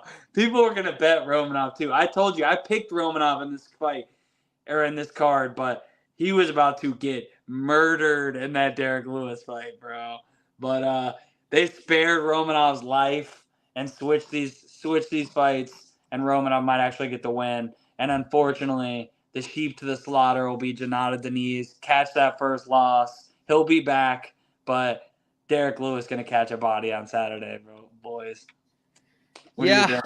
I don't know what to think. This is definitely a spot I need to tape more because I didn't really get to tape this fight. So I'm going to put that asterisk right away. But look, I definitely agree that Lewis could knock him out, and there's a high chance of it happening. But at the end of the day, I think Denise is pretty solid defensively on the feet. That doesn't always help because Lewis hits just that hard, but it could help. It could help. He is the cleaner striker. I do think output does matter to an extent. Like if Lewis really only lands one shot and it was big, but Denise landed like 25 moderate shots, not light, moderate, hit the head back a little bit. I feel like Denise probably wins that. I normally don't love betting Lewis just because I don't like betting low volume counter strikers who are depending on their power. Same reason I don't like betting Rosenstruck. But some fights I'll be like, okay, no, this is a Lewis spot. Like when he fought De Lima, I thought that line was nuts. I think De Lima ended up blowing out to like minus 200 or something. And then he just comes out and knees him and knocks him out. Like spots like that. But here I kind of feel like we're going to come in there. It's going to be a little bit slow paced. They're going to dance around for a little bit. Lewis will explode in. Denise will circle out, land a few counters, and on they go. And yeah, Lewis could probably get takedowns, maybe. And the ground, like you said, the ground and pound is super underrated. This isn't Austin Lane. If Lewis gets on top of him, he probably will knock him out with ground and pound. I definitely agree there. But also Denise's takedown defense is getting better, I think. Like in the Lane fight, it was not great in that first round. But then you look at the fight with Carl Williams, and I know Carl also didn't try to shoot as much as he should have, and the takedowns did come easier once he was actually trying, but he was able to defend a lot of those takedowns. When Carl took him down, he didn't control him for super long, and I think Carl is a way better wrestler, just technique-wise, than Derek. Derek has been wrestling more recently. It's actually becoming a part of his game, surprisingly. So, yeah, I could see him do it. Like I said, I got to tape this one. Right now, pre-tape, my lean's going to be with the younger guy, the guy who is cleaner, the guy who will have better output, and who I think likely can defend the takedowns. But I also have I have a gut feeling that once I tape this, and if the line keeps getting wider, I might end up on a Derek Lewis shot. So we'll see what happens. If you guys want my final picks, bets, predictions, notes, breakdowns, all that good stuff, Couch Warrior Podcast Discord for free. Link is in the description of this bio. Pull up. Yeah. I mean, he did take Nascimento down. So it's like, if you can take Nascimento down, you can take Janata Denise down, bro. So I don't know. Definitely feel you. I mean, I do think Denise is the clear minute winner. I don't see this going 15. I think someone's getting sparked.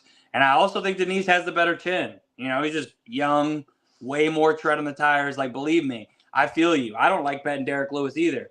But when I bet him, I want to plus money next to him because he's live to knock out a fucking gorilla, bro. Derek Lewis is live in a fucking cage fight against anything on fucking planet Earth, bro. I've been saying forever he hits harder than Francis Ngannou. Derek Lewis is the hardest puncher in UFC history, in my opinion. Maybe I'll say Rumble Johnson pound for pound. Or if we're talking pound for pound, it gets dicey. But if we're talking hardest ever, I'd say Derek Lewis, then maybe Rumble, and then Francis, number 3. That's just me personally. But combination wise, I'd go Rumble. But like one punch, one right hand, either an uppercut or a right cross, Derek Lewis, bro. He can change your fucking life with one of those right hands. I learned that lesson the hard way when I bet Curtis Blades minus 300 against him. I did too, bud. I did too. I've done pretty good betting Derek Lewis fights. But I was like, that was another one of those, like, bro, Blades. And that was, I will say, there's been a lot of times in betting where you don't learn your lesson. Or maybe I should speak for myself. I don't always learn my lesson. But in that fight, I was like, I will never do that again. Derek, and I did in the Jailton fight. I have never, I'm like, never again will I bet, not just Derek Lewis, but like heavyweight, man. You just don't want to be betting big favorites like that, let alone against the biggest power puncher, in my opinion, of all time. So Derek Lewis, he just hits different, dude. Like, Denise has never felt power like this in his life. If Lewis touches him one good time, this fight is over. We don't even know if Denise has like the heart. He showed a little heart in that Lane fight. He lost the first round, but like he was getting wrestled. It's different when you got, if like, I haven't seen this guy get like hurt. I haven't seen somebody like hurt this guy and then him have to weather that. Yeah, I've seen Lewis get hurt and quit. I have seen that. That's a fair argument. But I'm getting plus 150 for the hardest puncher of all time, in my opinion, against a guy with 8 fights whose best win is fucking Carl Williams, who I swear, like, I don't know what's going on, if you want to believe the conspiracy that they told him not to grapple because apparently he mentioned I don't even think it's a conspiracy at this point because he wasn't the only one who said it. It was him, and then there was a woman on that card. I don't remember who it was exactly. Yeah. And I don't know if they're telling him, like, hey, no wrestling, as much as they're telling you, hey, man, like, your contract coming up, make sure your fight's entertaining. So if you don't have a feeling that if you take them down, you can get the submission or ground and pound finish, you kind of just think, well, I better just strike and hope that I can get the finish. But I don't know. That just, you can't convince me whether that's true or not, that was the best Carl Williams. It is what it is. He went out there and literally kickboxed with the kickboxer. Derek Lewis is going to go in there and throw fucking Yaminers at Denise's chin. And he'll probably, it's not like I think he's going to wrestle a ton. I just think he'll shoot, he'll go for a body lock, and he'll go for a fucking power leg or power double leg and try to fucking throw this dude Big Brother style to the mat. And if he can get that in the first round, the finish, that's just a whole nother path to victory. So definitely respect it. It could go either way. I'm going to go with the underdog. Yeah, I'll pick Denise. Doesn't mean I'm betting him for sure. Yeah. Once I fully tape this, then we'll see where I'm at. I think maybe Denise decision only could be a decent look. I think it was like minus 120-ish on Bet Rivers because he is the better minute winner. Unless Lewis somehow can come out and grapple for 15 minutes. I'd be shocked. Yeah, I really don't see Lewis winning a decision. So I do think that lines off, and I think that might be a solid way to do it. But like I said, I don't like making bets before I tape anymore. They just don't go well for me. So I'm going to wait. I'm going to tape this one fully, and then we'll see where I'm at. Lewis will shoot a takedown or two, and if he can't, like, fuck him up on top, then he'll move on and go back to throwing bombs. Like, he's not going to come out here and try to wrestle for 2 rounds. That would, like, shock me. But, yeah. All right, moving up to our co-main event, we have Rose Namajunas versus Erin Blanchfield in a 5-rounder. Rose, 13-6-0, 32 years old. She's 5'5" with a 65-inch reach. Blanchfield on the other side, 12-2-0. She's 25 years old, so she's 7 years younger. Going to be 1 inch shorter, and she's going to be at a 3-inch reach advantage. I'll start us off here. Rose used to be one of my favorite fighters. Not like one of my favorite women fighters, one of my favorite fighters, period. I was a huge fan. And then the Carla Esparza fight happened, and the whole leaving her gym and just training with Pat Barry happened. And she's having some good wins now, in this new weight class. Even against Manon in the fight that she lost, she looked solid. Manon's elite, likely going to be either champ or challenging for the title at least. So that's not the worst loss, and she looked good there. And then her 2 wins weren't the most inspiring, but she did what she had to do. She looked good just about everywhere. So she's a tough challenge for Erin. She's a great striker. She's a solid grappler. The takedown defense is pretty good. She's good. But then I've also never been that high on Blanchfield. I don't know why. Everyone's loved her for so long, and I've always just been kind of like hesitant, not sure where I put her. And then against Manon, that's when I was like, okay, I don't think she's beating Manon. And that didn't happen. The Tyler Santos win kind of surprised me, to be honest. But for me, this really comes down to, is Rose going to be able to stuff the takedowns? And is Blanchfield going to push the issue? Is she really going to come in here, be in her face like she was with Tyler, try to strike with her, and at least just fill the space with something, throw something, keep throwing, and then mix in your takedowns? If she's doing that and she's doing it at a high pace for the whole 25 minutes, I do think she's the rightful favorite. She is much younger. I think that she's got a better training environment right now. I hate the fact that Rose is over there with Pat. I hate the fact that he's her chief cornerman. I don't understand how you have that fight with Esparza. You have one of the best coaches in the game, Trevor Whitman, begging you to do more in the nicest way possible. He's like, Rose, have fun, do more, like do stuff. And then you got Pat Barry saying, you hear the booing? That's a good thing. They're booing her, not you. And it's just like, man. And she listens to Pat Barry. And I don't think I can trust my money with her. I haven't been betting her because of that reason. I'd rather bet her overs or whatever, because I just don't know where the game planning's at. I don't know where the mindset is at. I think she's still elite. I think she's a better striker than Blanchfield. I think that her submission grappling is also underrated. But at the same time, I think that Blanchfield can make the striking competitive. I think that if she's constantly pressuring and putting Rose on the back foot, she can have success. And I do think that the takedowns will be there for her. Rose historically isn't the best in terms of takedown defense, and I think Blanchfield can take her down. So even though it goes against everything I know, I think I'm picking Blanchfield. I don't know if I'm going to make a bet on a side. I really don't. I did parlay the over, but I don't think I'm going to end up picking a side.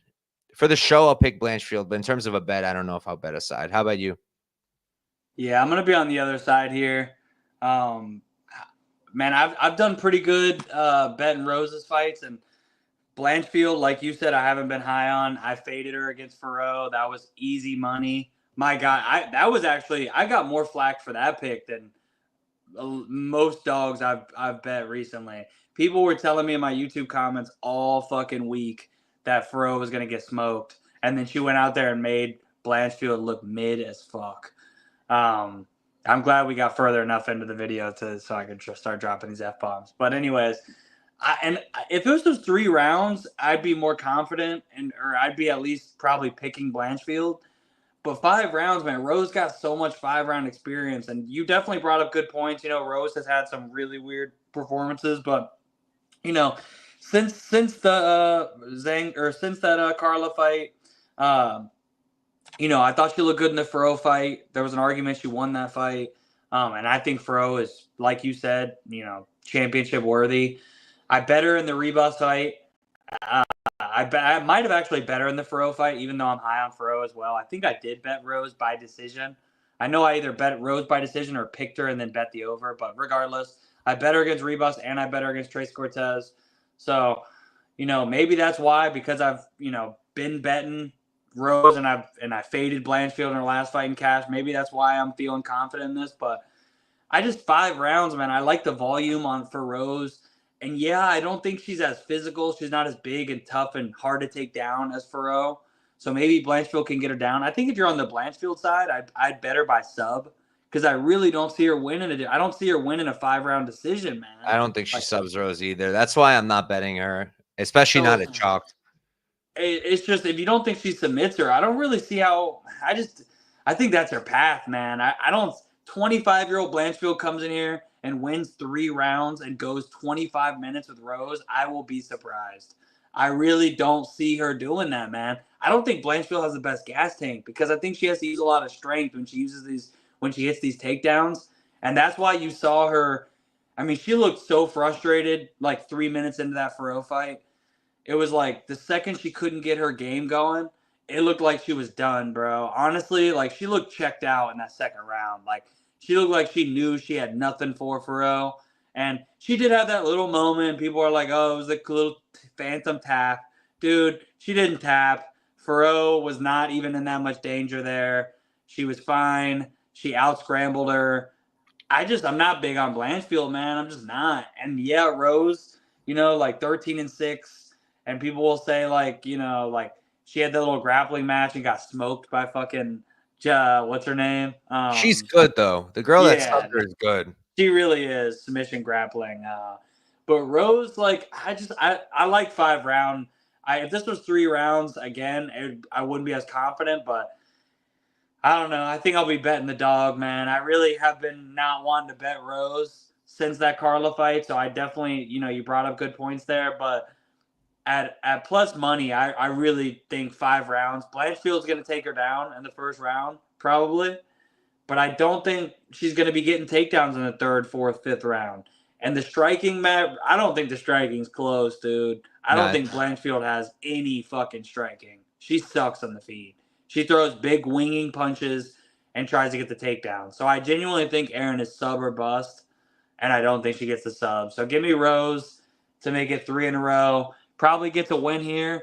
And let's be honest, the UFC, yeah, Blanchfield's 25, but like, I don't know. I think they'd be more than happy for Rose to go ahead, one of the biggest stars in women's MMA, get this win, and then they'll give her a title shot. So, yeah, if Rose gets the win here, she's getting a title shot. If Ariane wins, she's not. She is young, so I get that, but I think Rose, man, I think she gets it done here, and I think they give her a title shot next. So, yeah, maybe we see the Valentina rematch. I don't know. It's not like I'm dying to see that fight, but I think we might end up looking at it. So give me Rose by decision, and yeah, we can move on, man. Yeah. In terms of like betting, like if Rose gets to, like, I don't want to bet plus 110. I saw plus 125 earlier today, but I hadn't taped it yet, so I didn't press it. Yeah. Something around that range could be enough for me. Either that, or I'm thinking a possible live bet. Let Blanchfield have a good first round, get a takedown or 2, and then maybe get a better number on Rose. That's the way. It's definitely dog or pass for me. Like, I'm picking Blanchfield because of everything I said, but betting wise, it's definitely dog or pass. It could be a good live betting spot because I really do think Blanchfield. My personal opinion is Blanchfield's going to win the first and then lose the next 4 rounds. I think Blanchfield takes her down. Probably there's going to be some moments where I'm sweating. She might, oh shit, she's got her back for a second. Oh, Rose escapes back to the feet, and then it's going to be like a tepid last minute, and then the next 4 rounds is just going to be Rose jabbing her nose off, in my opinion. But yeah, hey, I can see it. But all right, moving on to our main event. We've got Brandon Moreno versus Amir Albazi. Moreno, 21-8-2. He's 30 years old, 5'7" at the 70-inch reach. Albazi, 17-1-0. He's 31. He's 1 year older, 2 inches shorter, and he's going to be at a 2-inch reach disadvantage. Why don't you start us off, Cody? Yeah, I mean, Moreno obviously coming back from a little hiatus. Dude's been fighting straight 5-round wars. I bet him in that Royval fight, and I've actually been big on Royval. Like I've done really good betting his fights, but I faded him in the Moreno fight. I thought Moreno won that fight, but it could have went either way. I was not crying robbery. I think that fight could have went either way. Was not mad at it, but did think Moreno won, and even without it, it was a split in that fight. It was a split against the champ Pantoja. And then he beat Davison, beat Kai Kara, had a close fight with Davison before that where he lost. I mean, fought Davison before that and won. Like, fought Davison to a draw before that. Fought Brandon Roy. The dude's been fighting killers.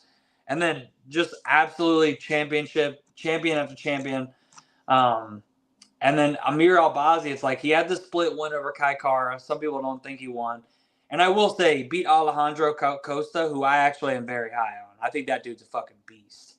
Outside of that, though, it's nobody. I mean, Zalgas, a guy who underperformed to the maximum. I actually thought that guy was pretty good. And also, man, I should have started it off by saying this. Kind of hectic, and my God, I wish him absolutely nothing but the best, because this is hectic, dude. People are talking about the neck injury. Dude, Albazi had heart surgery not too long ago. Fucking heart surgery, bro.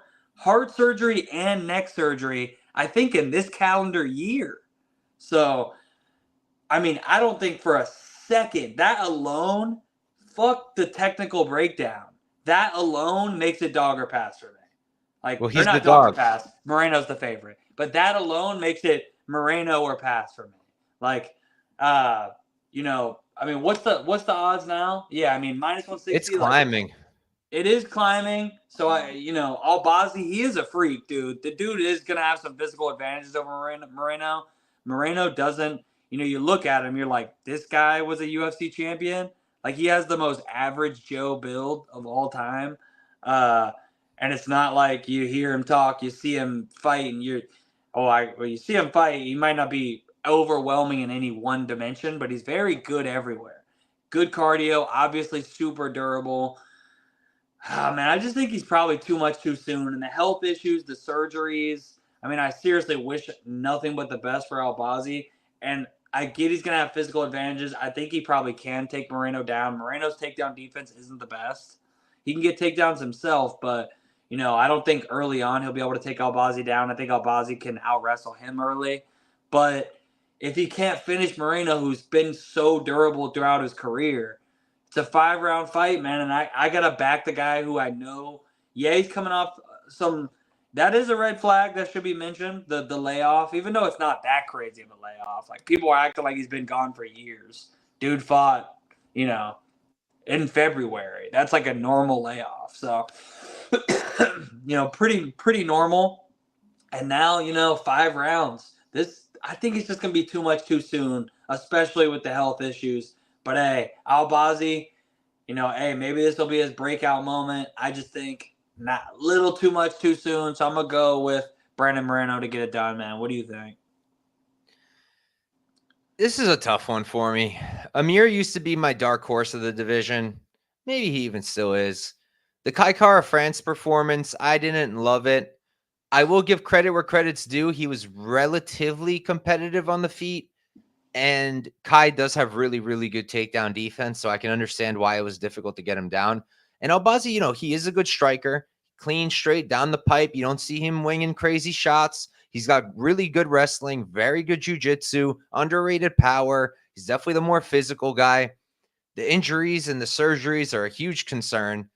But if this line keeps climbing, I might have to trust his doctors and take a shot. I mean, if Albazi hits something nuts like plus 200, I might have to do it. With Moreno, maybe I'm being harsh, but I thought he looked horrible against Royval. Like on the feet, I thought he looked horrible. His striking has always been a little bit funky. It was never the traditional kind of straight punches. Like, that was never Moreno. But against Royval, this was literally him. It was like, yeah, he really let that fight go, man. Like I said, I thought he might have. There's an argument he won that fight, but it was so close. And the way that he fought made me think, like, how could you possibly be mad, dude? You let this fight go. It was such a winnable fight. Yeah, and, like, I can't help but start thinking, like, yeah, he's actually the younger guy here, but he's taken so much damage, been in so many wars. Is he getting washed?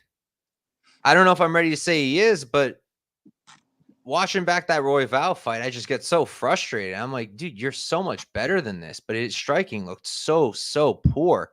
His output will be much higher. So for me, it's kind of like a battle of Albazi's cleaner striking and maybe a bit more power versus Moreno's output and more diversity in weapons. You know, he's got really nice kicks. He really mixes it up well. He mixes up all three targets really well. So it's like tricky for me. And then I give the offensive wrestling to Amir. But are you going to sub Moreno, who's got really good jiu-jitsu and fantastic scrambling? Unlikely. And then if Albazi's taking down Moreno and Moreno's scrambling back up constantly, is that going to gas Albazi for the 5 rounds? His cardio looked solid in the Kai Kara-France fight, but he barely did anything. So for me, this is a tough fight. I guess I'm picking Moreno, but I'm not super happy about it. If I bet anything, like if I bet a side, it will not be Moreno. I can tell you that much. Not at chalk. There's no way. Not after what I saw last fight. Maybe that was just a one-off. I like Moreno, so I hope it's a one-off. But after that, I can't trust him at chalk until I see him fix that. And for getting a guy like Amir Albazi, putting aside the injuries at a number like that, it's a pretty good deal in my opinion. I also kind of like the fight goes for this one. It's like minus 190. I know it's 5 rounds, but is Albazi knocking out Moreno? No. Is Moreno going to knock out Albazi? I don't think so. And then is either guy going to sub the other? I also don't really think so. I think we get a fight where on the feet, Moreno's landing more, Albazi's landing cleaner. Albazi goes for a takedown, gets it. Moreno scrambles, they're back up, and on and on. I think that's about how the fight's going to go the entire time. And with the grappling, I feel like we're probably going to squeak over and end up going all 25 minutes. But it is a little scary because of the injuries of Albazi. What do you think of that one? The fight goes. Yeah, no, I mean, I do think it goes minus 190 just because literally the thing that would scare me there would be injured, like the injuries.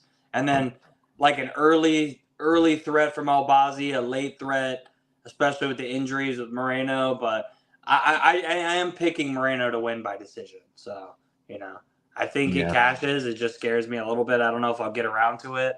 But yeah, not as confident in Moreno as I would want to be for minus 170, because I do think Albazi's a freak. And like you said, Moreno, and then couple that with him having a bad performance and then saying he was going to take a layoff. Now, he only was gone for like 6 months, but, you know, it just makes you think, like, mentally, is this guy all the way here? Is he burnt out? Is Albazi hungrier? Because if you're more hungry in a 5-round fight, that could definitely come, you know, that could be shown. If, you know, Albazi's going to put him in some – I'm sure Albazi will have some moments where if Moreno's not all the way in, maybe he is the first to get a finish. Maybe he can get to Moreno's back early. But I do kind of think he's going to take the back a few times. I don't think he'll finish, but I think he's going to take the back. I mean, physically, he's got a lot of advantages on Moreno, dude. Just look at these guys, dude. I saw people memeing it. Like, they're like, bro, just look at these two and you're really picking. But, like, it could be a classic, like, what's the meme? Like, the guy on the left would beat the it's the classic. You saw Moreno like building Legos, looking like a guy that doesn't even really work out like that. Don't get me wrong, like, you can tell he's an athlete when you see him in the cage, but, like, you know, it's not like he doesn't look like he's like lifting. Albazi's like a freak, bro. This guy's like a little fucking juice head, but, you know, respect to him though. I like Albazi. Hey, these days with USADA gone, they're all juice heads. Yeah, for real. I don't know about Moreno though, bro. This dude ain't on any. He's not on any juice, bro. The apple juice, bro. Yeah. But all right, guys, that is UFC Edmonton. This was a blast. We went 2 hours, talked up 14 fights, and we're gonna head on out of here. Before we do, Cody, if you want to plug anything you got going on, your channel, socials, floor is yours. Hey, it's Cody MMA on everything, including YouTube. I do these breakdowns for every card. I'm actually going to drop mine here in like a couple hours, my full card breakdown. So check that out. Come check out Wager Wars live every Wednesday. Typically, we've been doing Wednesday. We're doing some Thursdays. And then on pay-per-views, we do Wednesday and Friday. So at night, we're going to get Couch Warrior on there ASAP. Just hit me up. I know you're busy. I've been busy. So we haven't got around to it yet. But we'll definitely going to make that happen. I gotta take out the Dogfather. Yeah, now Dogfather's coming on here soon, I think for 309. So we got some dope guests coming on there. I like that even better than my stuff because I like to just sit back and let other guys talk, and I just get to sit there and smoke and enjoy. Moderate. But, yeah, exactly. But hey, we'll appreciate you having me on, man. We'll do this again for sure. Hell yeah, brother. And for me, guys, let's see. So this is it for UFC long form stuff. I'll be dropping my shorts tomorrow as usual.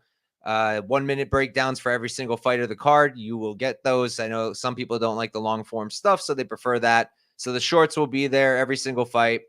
And that's going to be it, I think, for this week for me. Thank you guys all for tuning in. Good luck this weekend, and peace out. Peace.